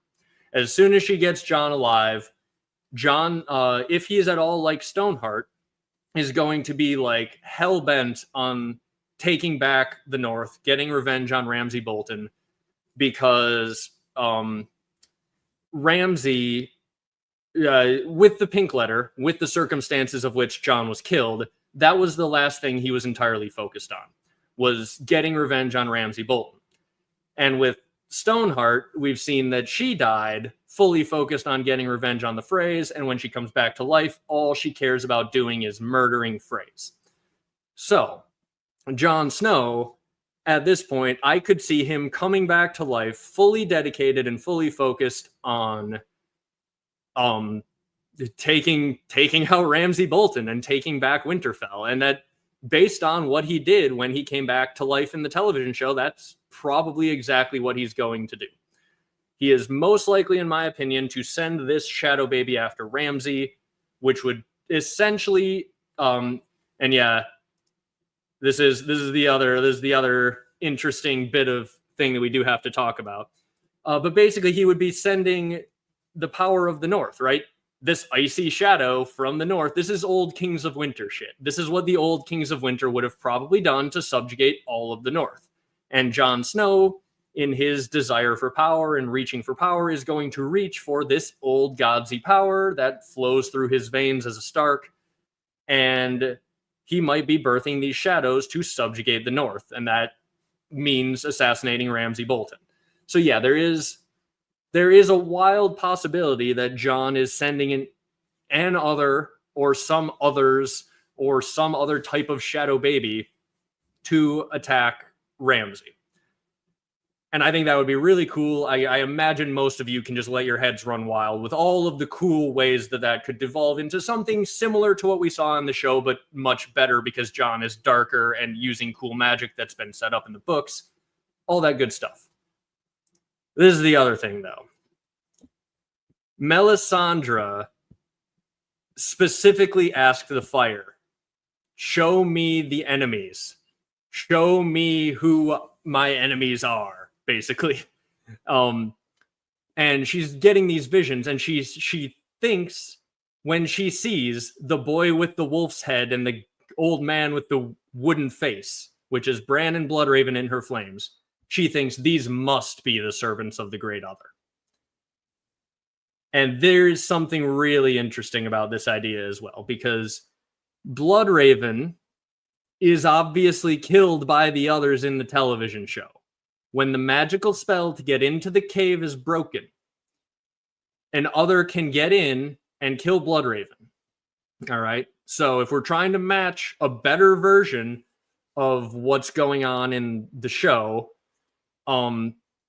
yeah, he could just send this shadow baby to assassinate the ones, like, if he comes back still on any level focused on the war for the dawn, what's going on north of the wall, Melisandre targeting a shadow assassin after that man with the wooden face she saw in her flames is perfect. All right. So let's remember, how was the ward broken in the television show? The ward was broken in the television show because in the spectral plane, Bran physically touched the Night's King, right? So this Night's King, through physical touch in the astral plane, is then able to break through the ward to get into the cave and kill Bloodraven. So now, how could possibly Jon Snow birth another that could break through that ward? We would need Bran to have made physical touch with Jon Snow in the astral plane, he says as he starts scrolling back through all of these things to find the thing where that exact thing happens. Yeah, here, right here. I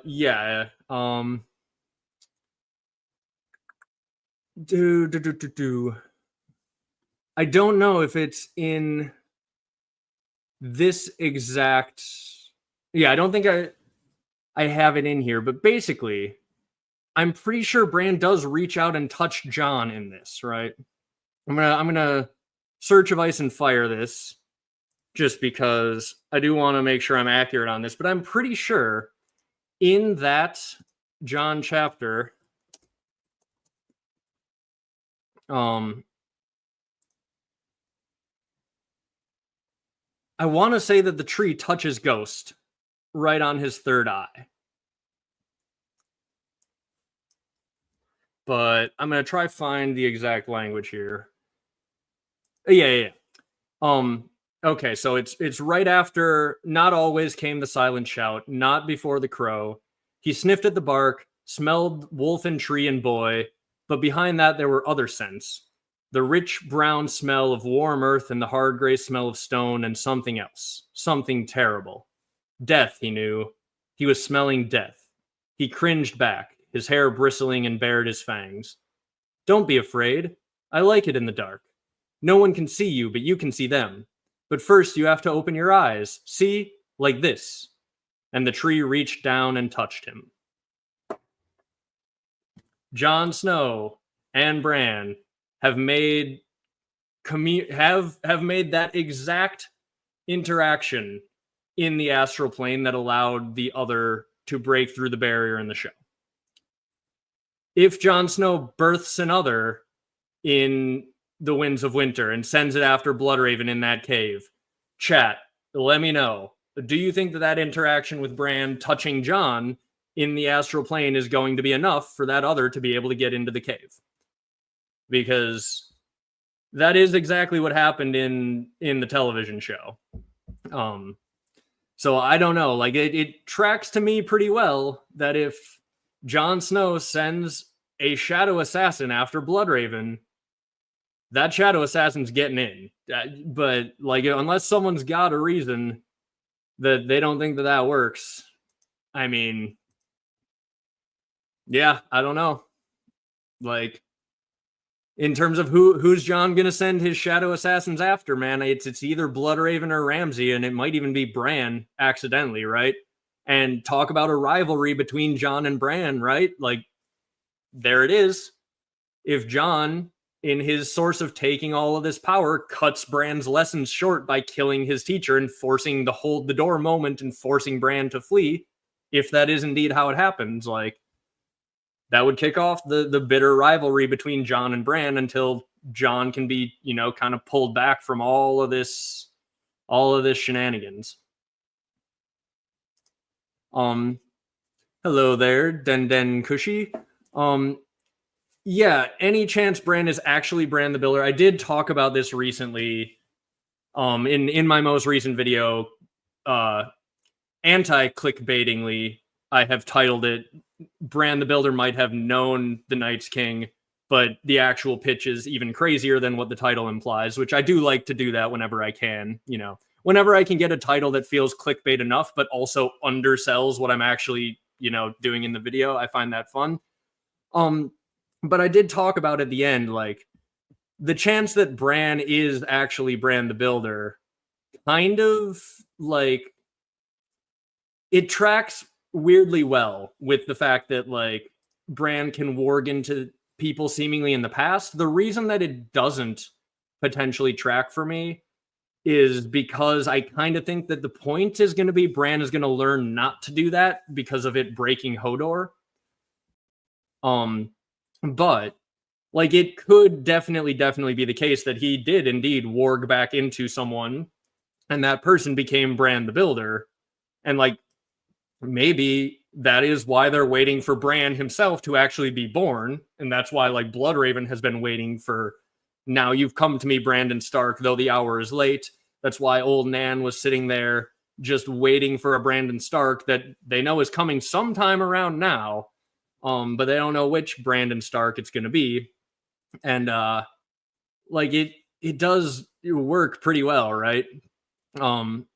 If Bran, if you want to make this whole thing like Bran fixing his own mess, yeah, you could say he did try to go back into the past and warg into someone and do all of this stuff, and it led down a path that has essentially created this situation 8,000 years later that the actual Bran is going to have to deal with.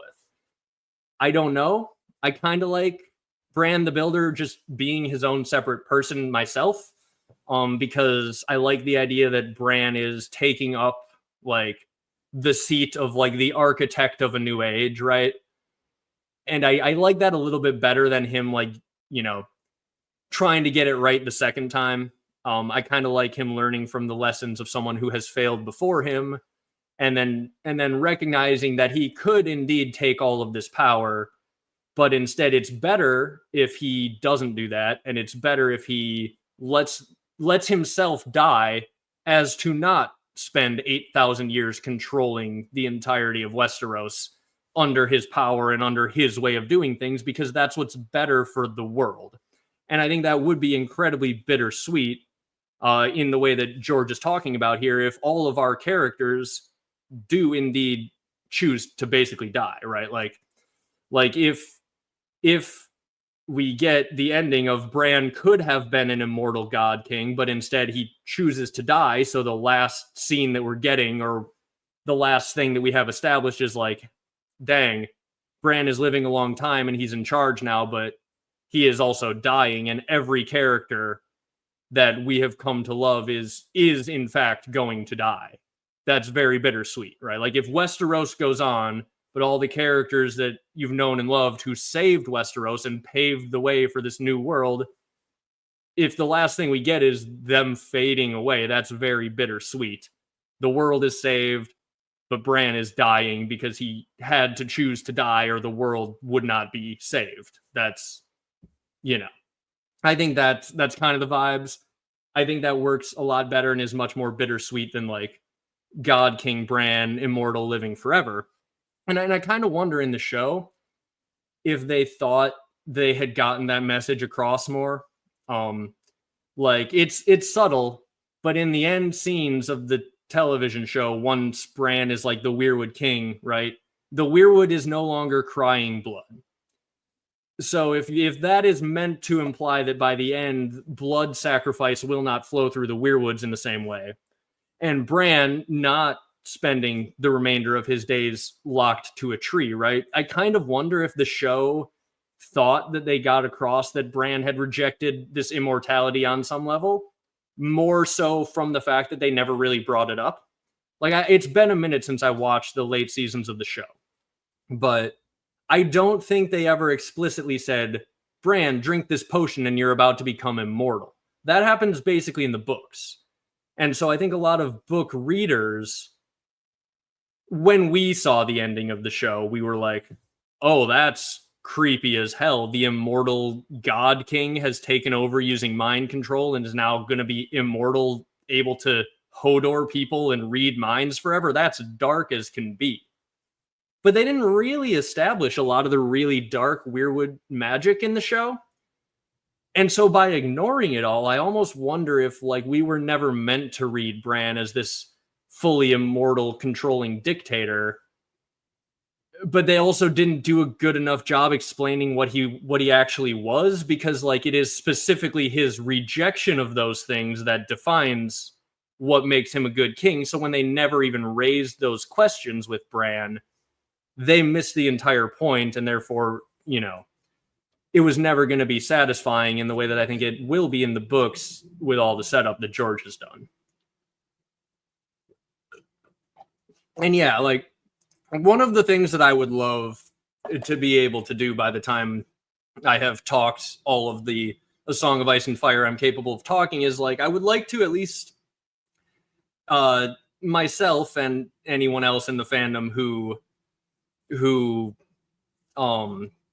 follows my theorizing, basically, I hope that rewatching the end of the show will at least make a little more sense, right? Like, I think Tyrion's speech about stories makes a heck of a lot more sense, having gone back through the books and talked about a lot of stuff, right? So, yeah, I think Bran will essentially help in the birth of the New World Tree. Yeah, like, I don't... You know, I've said this other places. I'll tease it here in a live stream on my own channel. I think Dany is potentially set up to become the New World Tree, guys. She just wants to plant trees and watch them grow, right? Dany's going to help plant the New World Tree. Like that, you know. some spoilers for eventual videos that are going to be coming on my channel, but like, yeah, Dany, if someone needs to plant a new world tree, Dany is the one who wants to plant trees and watch them grow. It, as I said, we'll go into it more, but I do think that like Dany, let's put it this way, right? The previous world tree weirwood system was this blood sacrifice system that essentially seems to have enslaved the people of Westeros, right? So then you've got slavery to these magical trees. And then maybe, though, the problem is these magical trees might, and seemingly very much do, make the seasons turn. So these magical trees are important, but they've been used for slavery. Then you've got this queen whose her entire thing is free the slaves, right? I am freedom. I am the spirit of freedom. I am fire. I am change. I am breaking the wheel. Freeing the people is Dany's entire like base thing, right?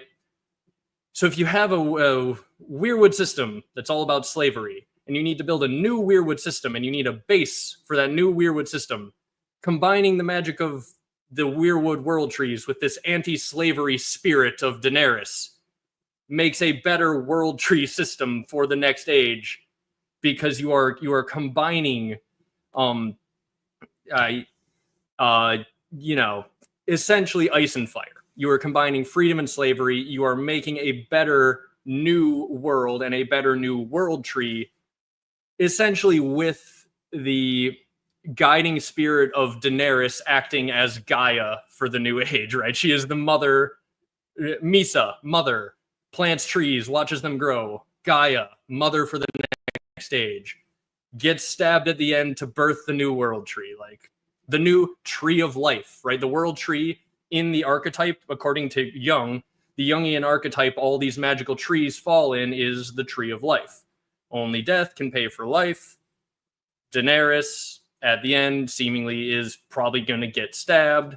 She wants to plant trees and watch them grow, being the ultimate spirit of freedom. This is where I've been going with this Old Ways series the entire time. I've talked about this on like a couple other channels at this point. I talked about it with David Lightbringer in brief, talked about it in brief with the Interesting Nerd Club. On Moonman's Patreon, I'm pretty sure, like, if you watch the full Patreon version of our talk, I think we even got into it just on a very brief sense. And yeah, Moonman did bring up the Hegelian dog whistles, is I believe how Moonman phrased it. It is a lot of thesis and antithesis, thesis and antithesis kind of meeting, right? Like, whether here's my question, right? Is did George base the meeting of ice and fire, this whole cycle, on Hegelian dialectics? I don't know, because Hegel also based his observation of this process on just how the world works, right?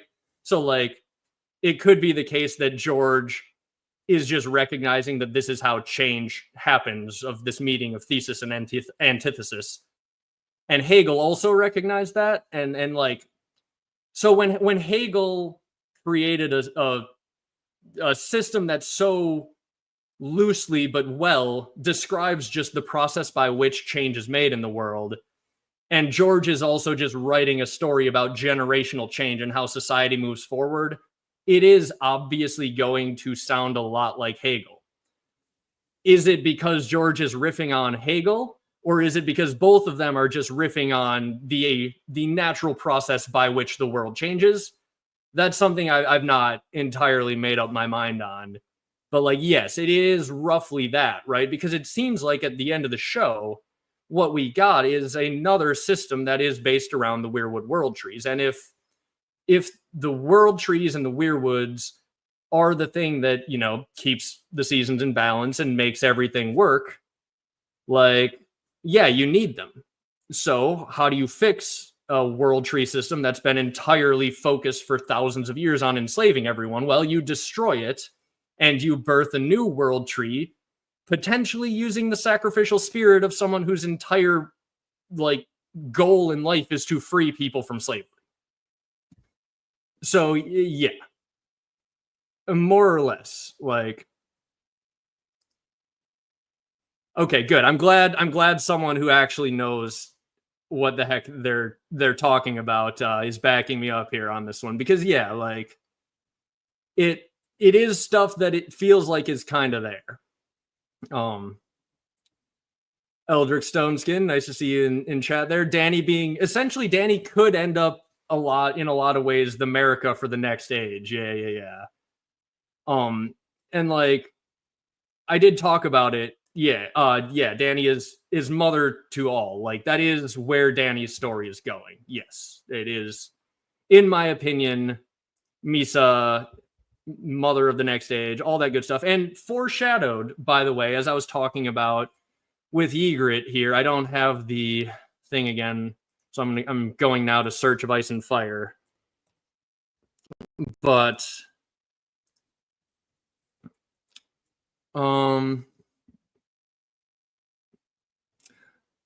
what chapter is the dream? He has a dream, and I can't even remember exactly. Just search Ygritte here. He has a dream where he is killing Ygritte in front of a weirwood tree at Winterfell. And the weirwood tree at Winterfell, Ygritte melts into the pool, and the pool turns red with her blood. If Jon stabs Dany to birth a new world tree at the end, it's incredible foreshadowing. Let's see. Talk amongst yourselves there in the chat for just a moment. I will try to find this here.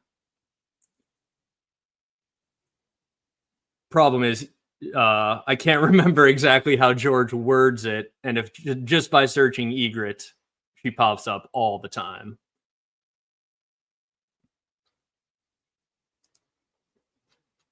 All right. All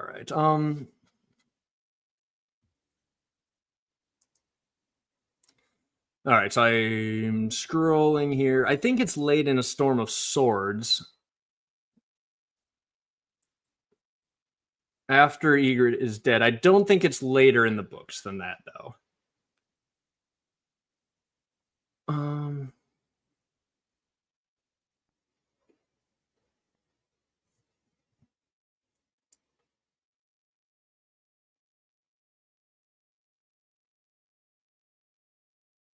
Yeah, I don't I will find it, but in any case, right? If someone knows in chat what I'm talking about, it's so well foreshadowed. And I wish I remembered what exactly George phrased it as. Let's see if anyone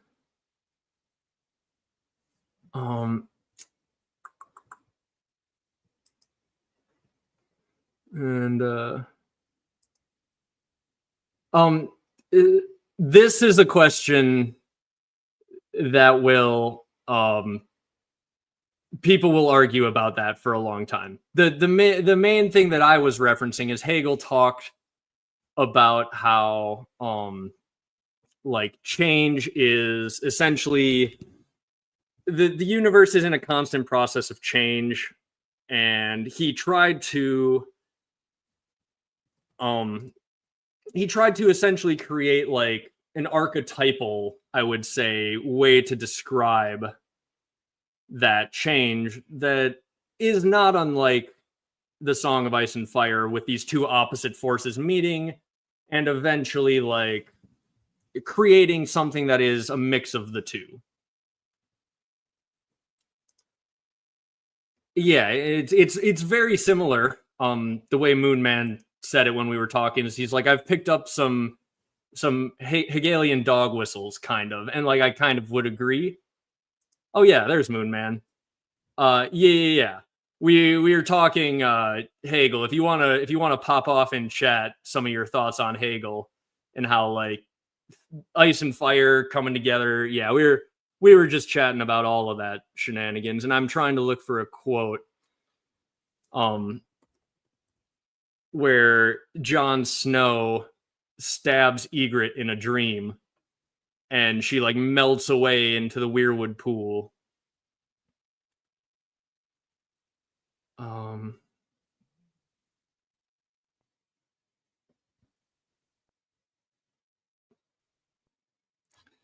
Yeah, I don't know. I am missing it, but I promise it does exist.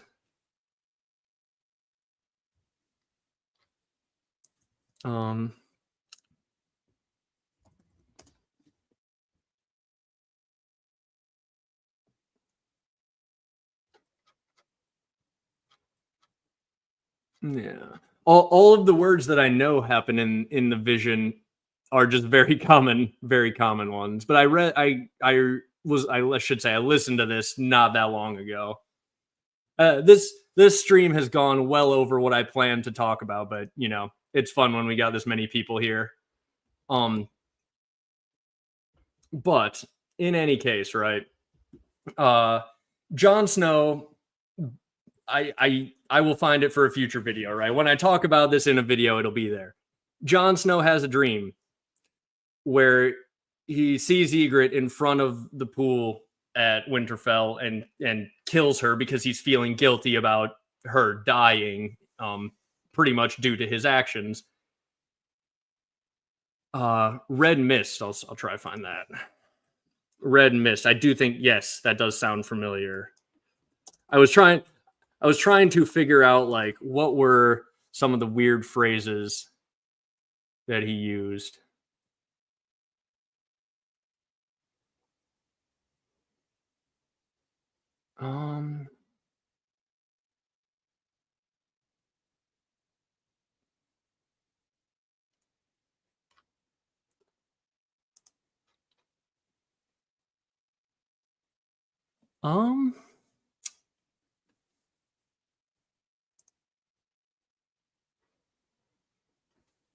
No, I don't see it here either. Unless I'm just no. I don't know. Like I said, this was not what I was prepared. I wasn't prepared to get into my whole like I think I know why Jon stabs Dany. It's in A Dance with Dragons. Okay, I was looking in Storm and Dance, but oh yeah, okay. That's right. It was part of. Is it part of this bigger one here? Where he's killing Donald Noy, Corrin Halfhand. All right, let's try. Maybe it is part of this.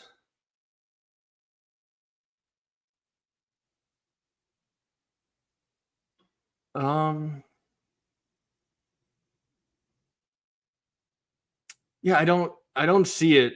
Am I thinking of a Bran dream where Ygritte? No, because it's where it's Ygritte specifically who is melting away into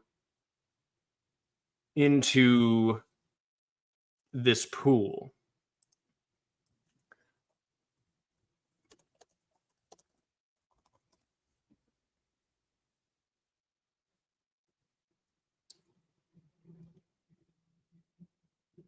So he does have a dream where he's killing Ygritte armored in black ice, but I really do think this one comes closer after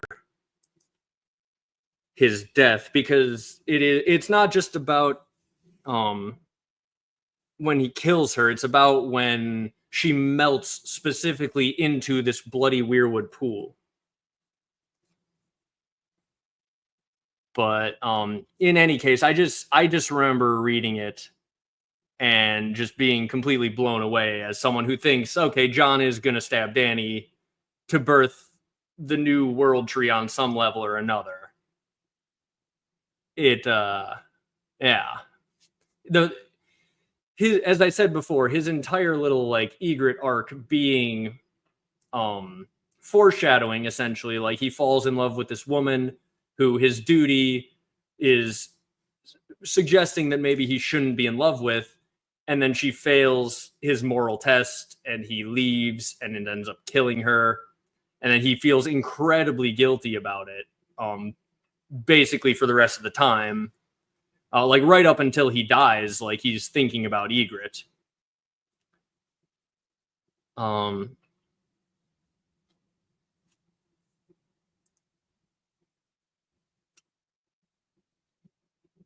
Yeah, let's see.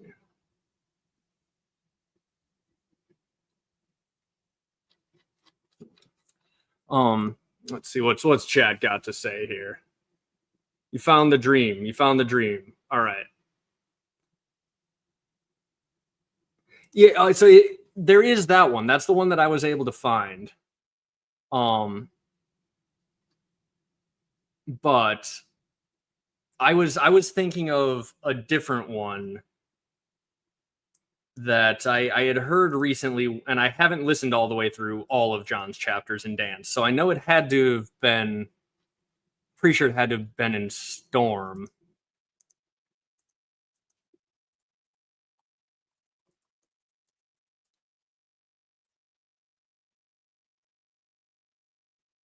Oh, here we go. We got it. All right. Storm of Swords, Jon 6. When the dreams took him, he found himself back home once more, splashing in the hot pools beneath a huge white weirwood that had his father's face.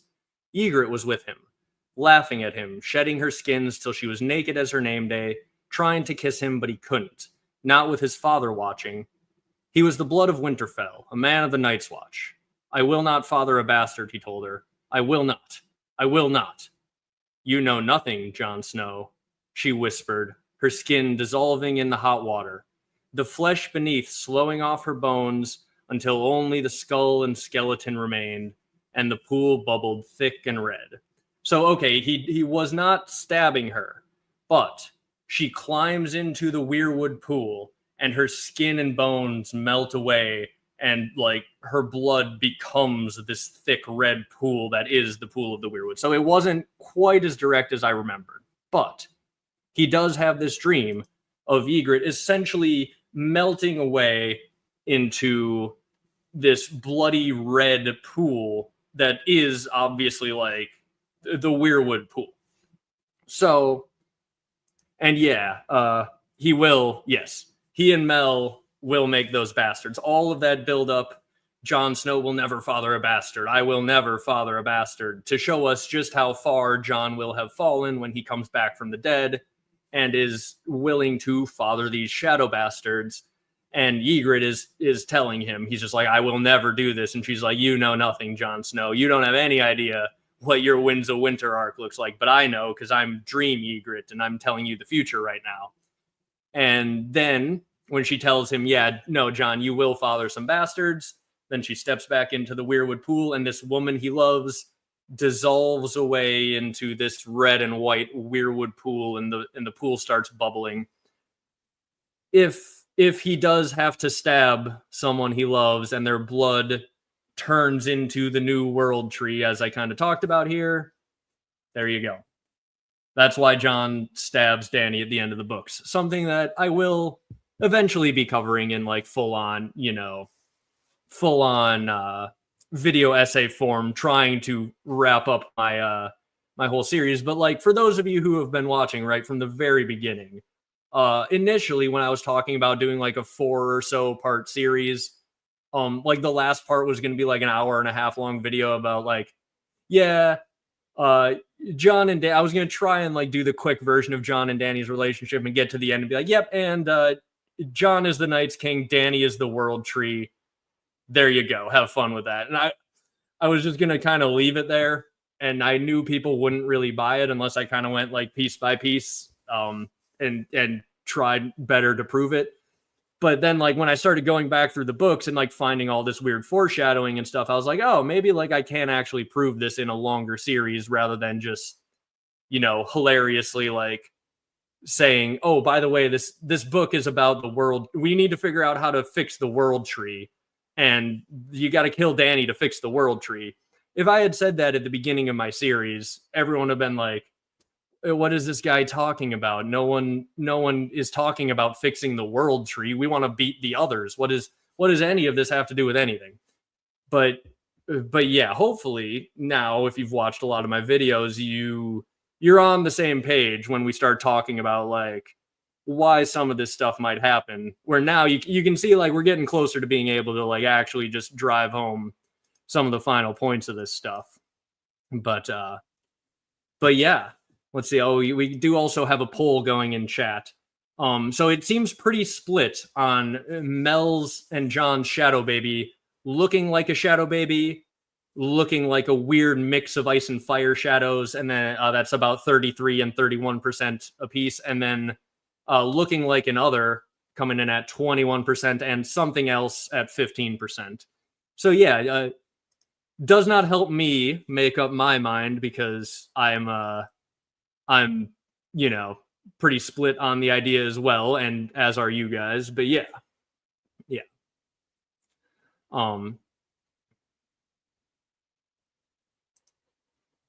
Yeah, the Earth being a huge living organism, definitely like those vibes are in here as well, right?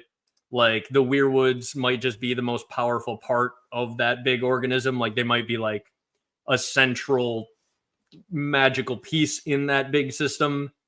But yeah, like I do think there is definitely some of that like hippie like vibes going on with the connected consciousnesses of these trees and all the various, I guess, people and animals tied in with the trees. Like, yeah, I think George on some level recognizes that plants are more conscious than we probably think that they are, and he's definitely put that in his books.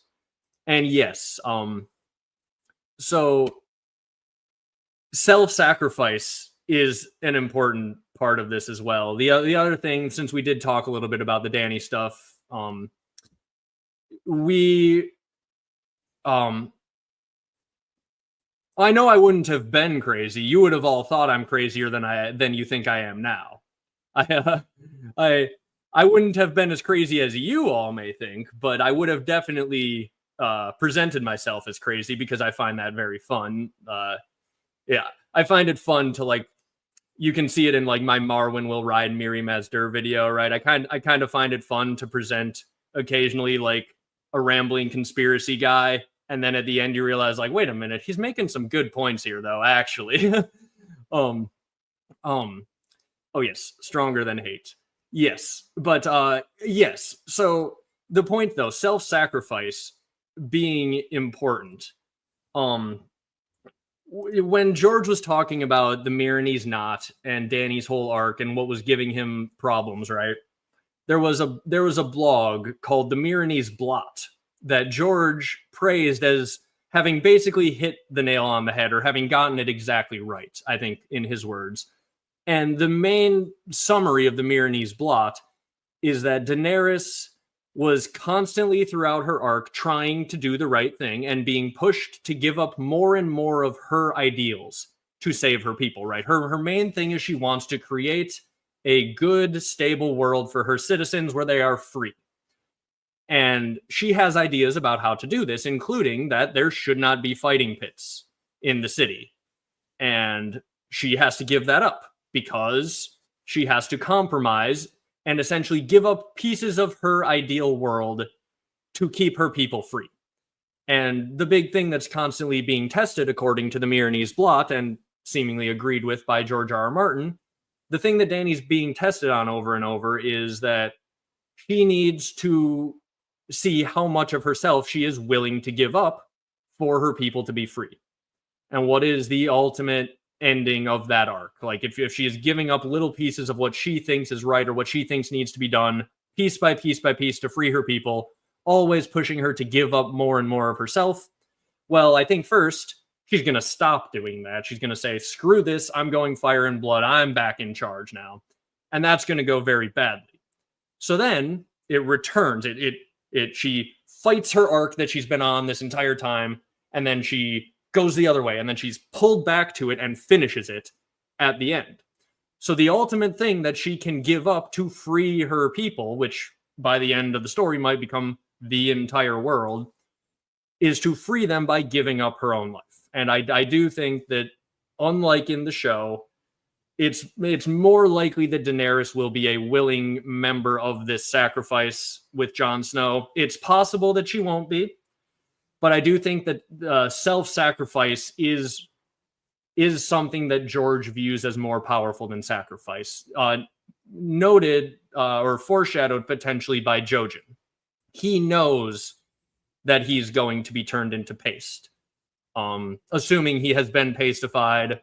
If he's not pastified, he will die some other way in that cave, and he knows that.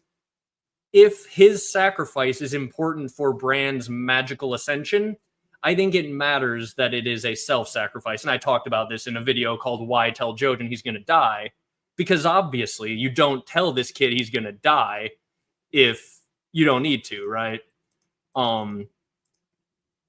When Bran gets out here, let's see.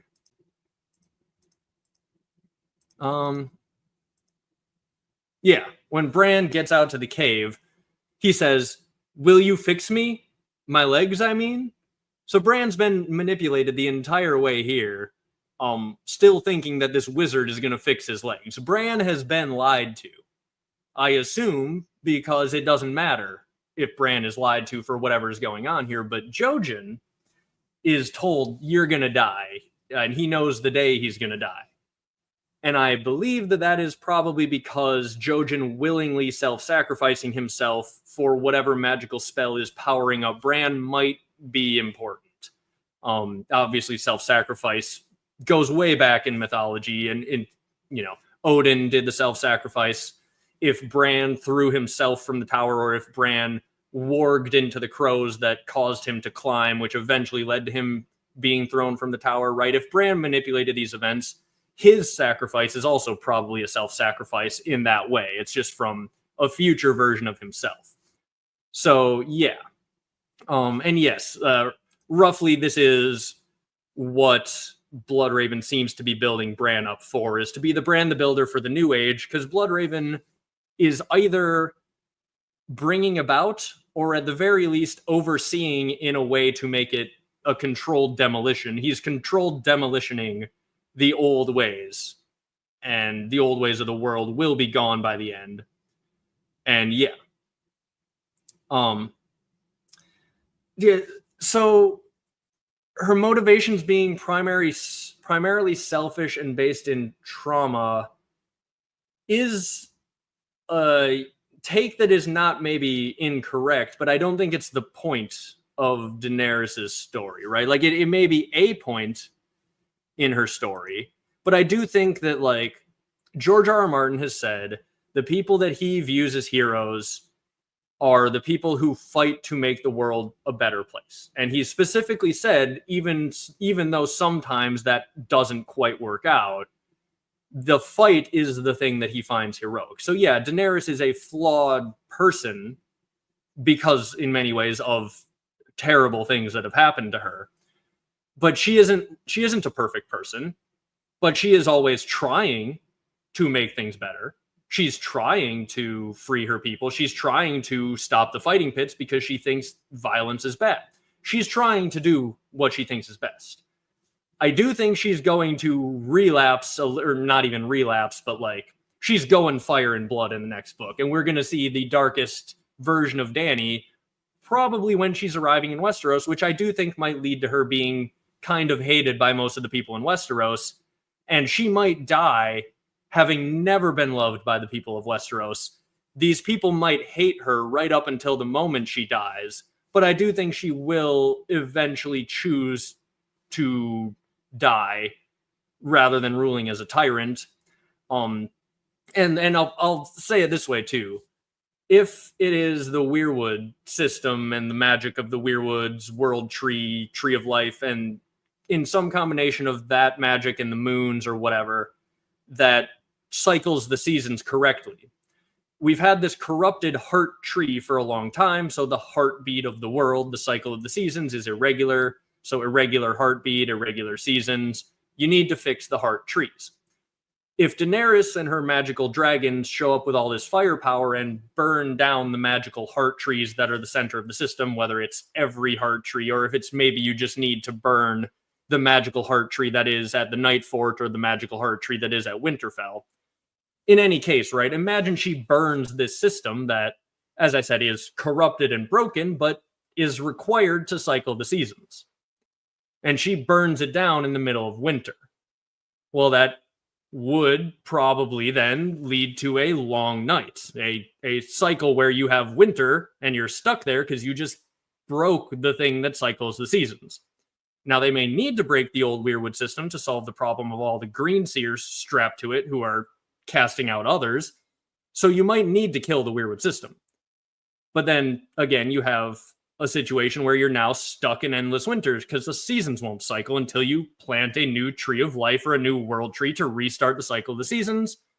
Cue the meeting together of Bran, the green men from the Isle of Faces who probably have some knowledge about how to do this, probably Jon and Dany, all like huddled in together at Winterfell in the cold trying to figure out what the heck do we do about all of this. And then they plant the new world tree, potentially with the sacrifice of Daenerys to go into that new world tree, Gaia style. Only death paying for life. You have a new tree of life. As these trees start to grow, you can have the seasons then start to cycle. And what do you know? Because this is a non-corrupted Weirwood tree, world tree system, the seasons by the end might be normal. And then that would be, in my opinion, kind of the clean resolution that I kind of think we could get to in 2 books, with Bran's role in a lot of ways being to gather the important knowledge from the previous system that is about to be destroyed and be the human vessel that can pass on what knowledge is needed. But also, yeah, just it's essentially Bran downloads the old godhead, passes on the important parts, but eventually does die. And that is a big part of it, how the world is freed from this old system and a new system is able to be born. And yeah, that is more or less how I think these books are going to end. But as I said, you all still have to watch my video essay type videos where I talk about this because, that's what pays the bills here. But yeah, go back through chat here a little bit more. This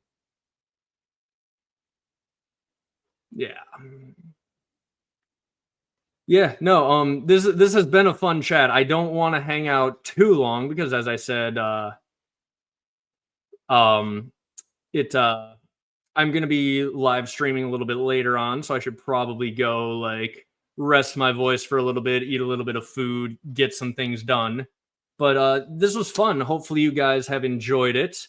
I do intend to do a few more little live streams around some various little things like this. I don't know if I want to do I recently reread all of Bran's chapters too, and I'm tempted to either do a really big long video where I just record my thoughts on all of Bran's chapters, or maybe we'll do another video live stream like this where I kind of highlight the live stream around a character's arc from a certain book, right? Like this was originally the first half or whatever, at least of this live stream was all about Jon's arc in a Game of Thrones.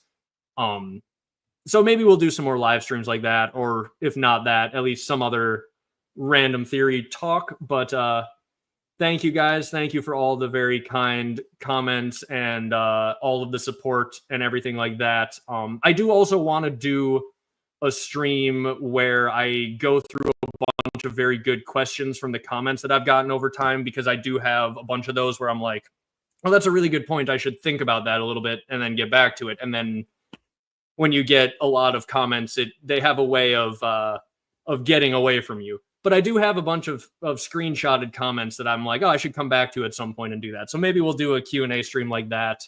But yeah, thank you guys very much for watching. That's what I'm going to call this one. And I will see you guys all a little bit later.